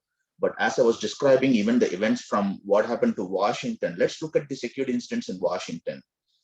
When we had our employment security incident happening, what exactly happened? So there was a policy decision that said, let's try to provide benefits as soon as possible. That was just the perfect thing for the bad actors. You're going to make a decision soon. I'm going to now submit benefits in a very short amount of time so I can actually run away soon, right? So is that normal? Is that the normal behavior that you expected? Yes, no. So if we had tools that were more behavioral based, that really helps us look at the changes, especially from a machine learning perspective, is this the right thing, or do I now have to flag the work for analysts to review? So this is where I feel, is this part of the roadmap? Absolutely, because again, I like to encourage everyone to think about your organization. In public sector, we have to be very, very realistic on what can you accomplish through human beings. You have to compare the task in front of you, and you have to see, what can I do? What can I do about it? Can I do this even when there is a very big spike, when there is a change in volume, as I was talking about volume, right? Whether it is our employment security department incident. Early this year, we had a very, very big credential stuffing attack that was so bot driven, heavy volumes. So the real challenge at that, why I believe this has to be part of everyone's roadmap to make the transformation, because this is not about digital transformation. This is about security transformation from my perspective. Very, very critical transformation where we start looking at the evolution of the threat landscape, start having the practical, pragmatic picture of what can you and cannot do, parse out the work, especially how you plan your strategies and everything, and see where are those areas that you have to heavily rely on technology to help do the work, where now you parse out the work in a way where technology is telling you, is this noise, or is this something real? What is it? And now have people that you can afford to have do the work at that point. You always need people, you always do. What we are really dealing with across that is so widespread around us is, as I mentioned, these things are not going away. We are having immense changes in the behavior. I know we are going to get to ransomware as well, but let's look at even some of the groups that were steadily doing this. They were going away for some time. Why? Because they were updating their toolkit. Even before you catch up with one of their earlier toolkits, they're updating their toolkits. I had to chuckle when I read the Twitter feed from the Colonial Pipeline hacker group that did that. They have an R&D unit that they said that's how they fund. They have an R&D unit. Where is our R&D unit? Right? Exactly. So Yeah. this is the world we are living in. So I think now that's where I'm going to look at ATARG as well, to be the R&D unit for all of us, right? And that aside, really, like what we have to really do is create the transformation for security in our respective organizations to say, what am I able to successfully do right now? But even if I look at the data, make a very data-driven decision. Look at how things have evolved.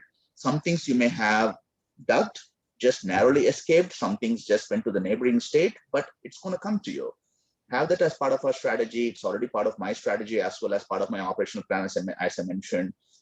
The whole aspect of really getting into user and entity behavior-based analytical tools, trying to get into those behaviors. What is normal, what is not? How do you really have the tools to help you see that and alert you? That is exactly what it is. In fact, the polling question that's been, when the one from prior as well, when we saw so many folks saying identify and detection being so prominent, that's exactly what it is, right? We want to be able to get ahead, get fast as soon as possible to those. Yes, if eventually still things happen, you need to be very polished to even respond. But how do you detect? How do you watch like a hawk what those changes are and be able to trace it on time, be able to act, and then also use the human intelligence where you need to? It's very, very important for us to take the time to really strategize that and create a plan for your respective organization. So yeah, that's my take on that one. So That's fantastic. Adam, just two minutes real quick, because we got to get to some audience questions. Yeah. Give us 3 years and 2 minutes. I mean, what are your hot projects for the next 3 years? And is machine learning a part of that? Yeah, I mean, I think absolutely. Machine learning is a force multiplier. I mean, in and of itself, like no one technology is going to solve this problem. It has to be in partnership with all of the other things that we're doing. Certainly, I think there's value in any time that we can add efficiencies to our staff. There's much written about the shortage of technology staff, of cybersecurity staff. We have to consider all of the tools in our tool belt.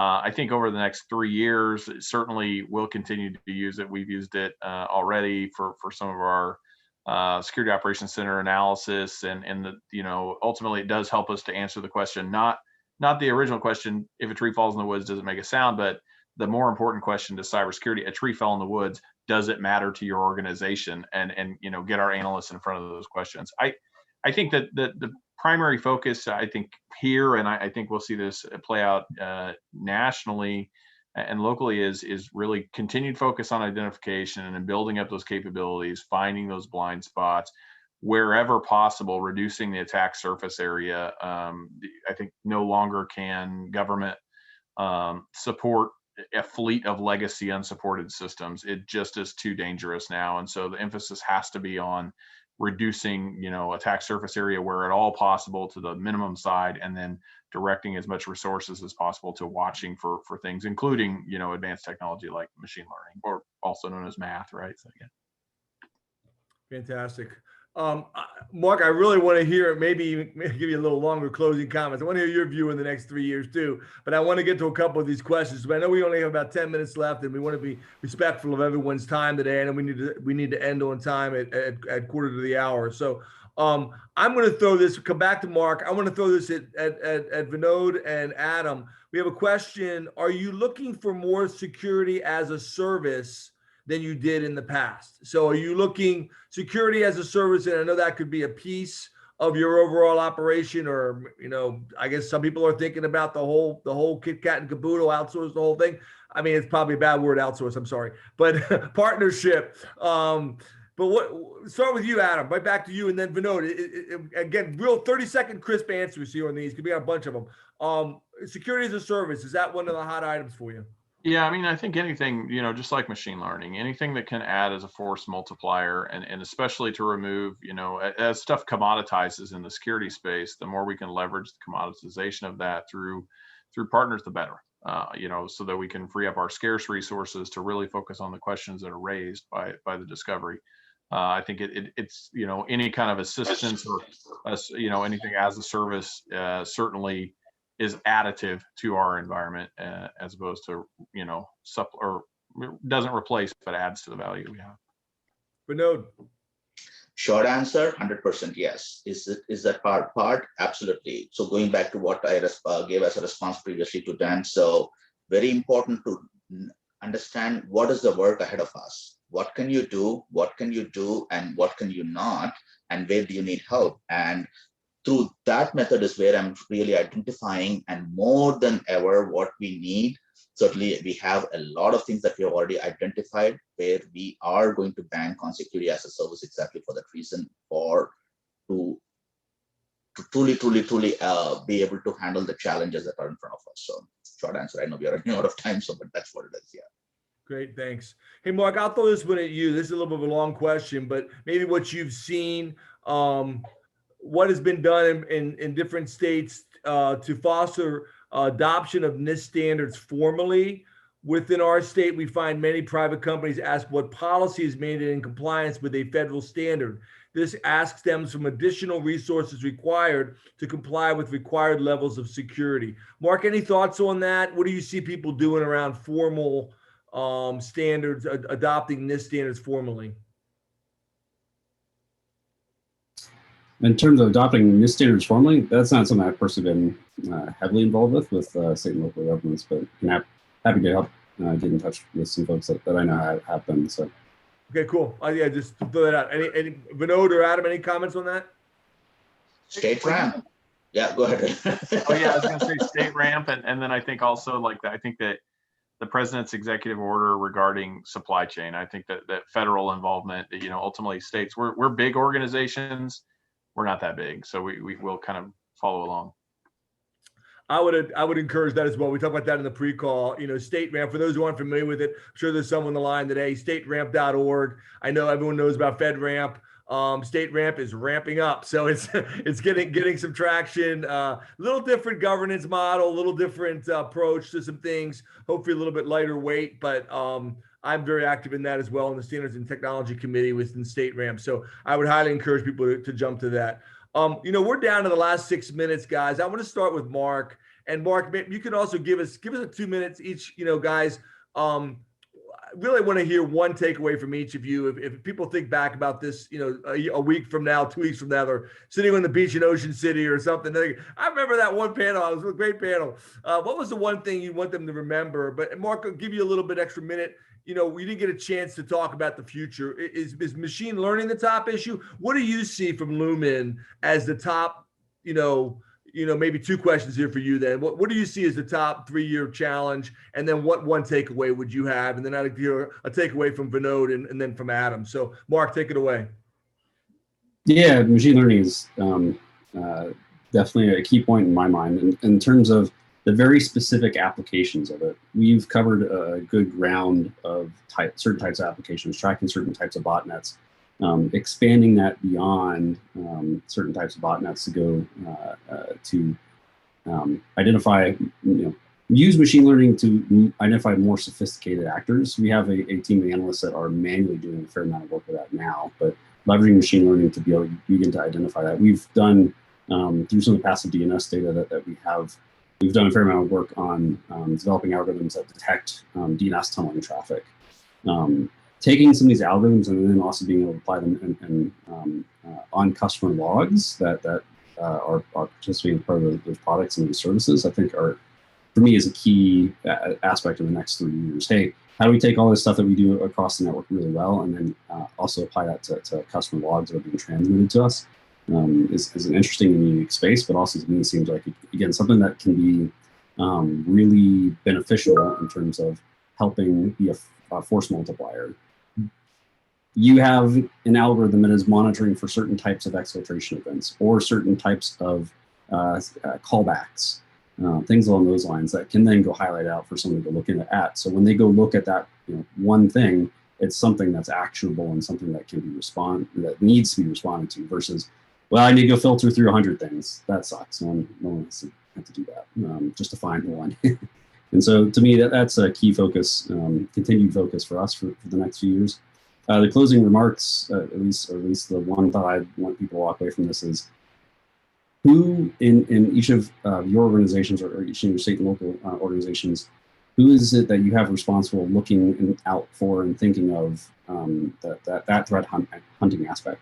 Who is spending time or thought process figuring out these are the type of actors that are targeting us. This is their common techniques. This is their common tactics. And who is then also partnering with other organizations to get an understanding, whether it's other state and local governments or it's Lumen or there's plenty of other teams out there that you can get insights into that help describe actors and what they might be targeting. So that way they can spend time looking within data to help identify the stuff that a lot of common methodologies aren't going to catch. So who's that person and who's leading that effort? That to me is at least what I'd say. If anything, I want folks to walk away from it would be that. But. Great question. Really, really good, thought-provoking. Thank you for that, Mark. Appreciate it. Vinod, what's one takeaway you want people to remember? So again, I would say certainly be very practical about your approach, right? So again, as I was alluding a couple of times, I think the major, especially in Washington, what we are seeing where we want to take the state, especially from overall on the side of cloud adoption as well. So that's where we have a lot of our efforts focused. Again, it's not just to create the security transformation, but also what does this all mean when it comes to cloud adoption? That has been a very, very big focus area for us, and I know that's where a lot of other folks are headed as well. So that's my 2 cents for the closing song. Thank you very much, Adam. Yeah. Final word here. Yeah, no, I mean, I think, the threat landscape is getting worse. Like, I mean, attackers have now targeted gas pipelines, and maybe more significant this week, they've targeted bacon. I think that, like, there is no line. I've asked myself and challenged, our teams to ask themselves, because I think that we all know the environments in which we live. Like, if there was a cyber, we discovered ransomware tomorrow, what was the thing today that we knew that we would say, oh yeah, that thing, we knew it and we didn't deal with it? That's, those are the rocks we're trying to flip over. Like, what are the problems that maybe, got pushed to the side because that, those are the weak spots that attackers are looking to exploit actively. And so, that back to the poem of 60 seconds run from If, right? Like, what is the 60 seconds of work for today? So.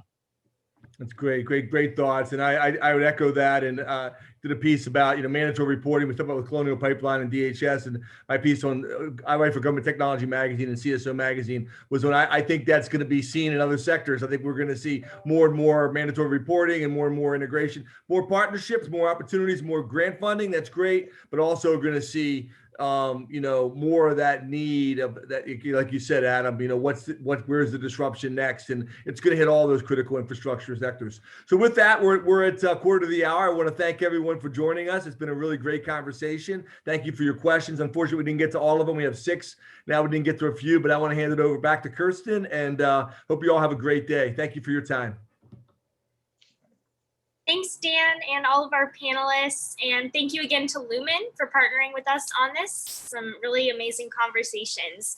Before logging off, please take the time to answer these poll questions about your experience today. So go ahead and take a moment. The information discussed today was relevant to me and my organization. Let's see if you agree, unsure, disagree. And the second one is, what other topics of interest would you like to learn about? So the options include tick migration, zero trust, security, edge computing, or emerging technologies.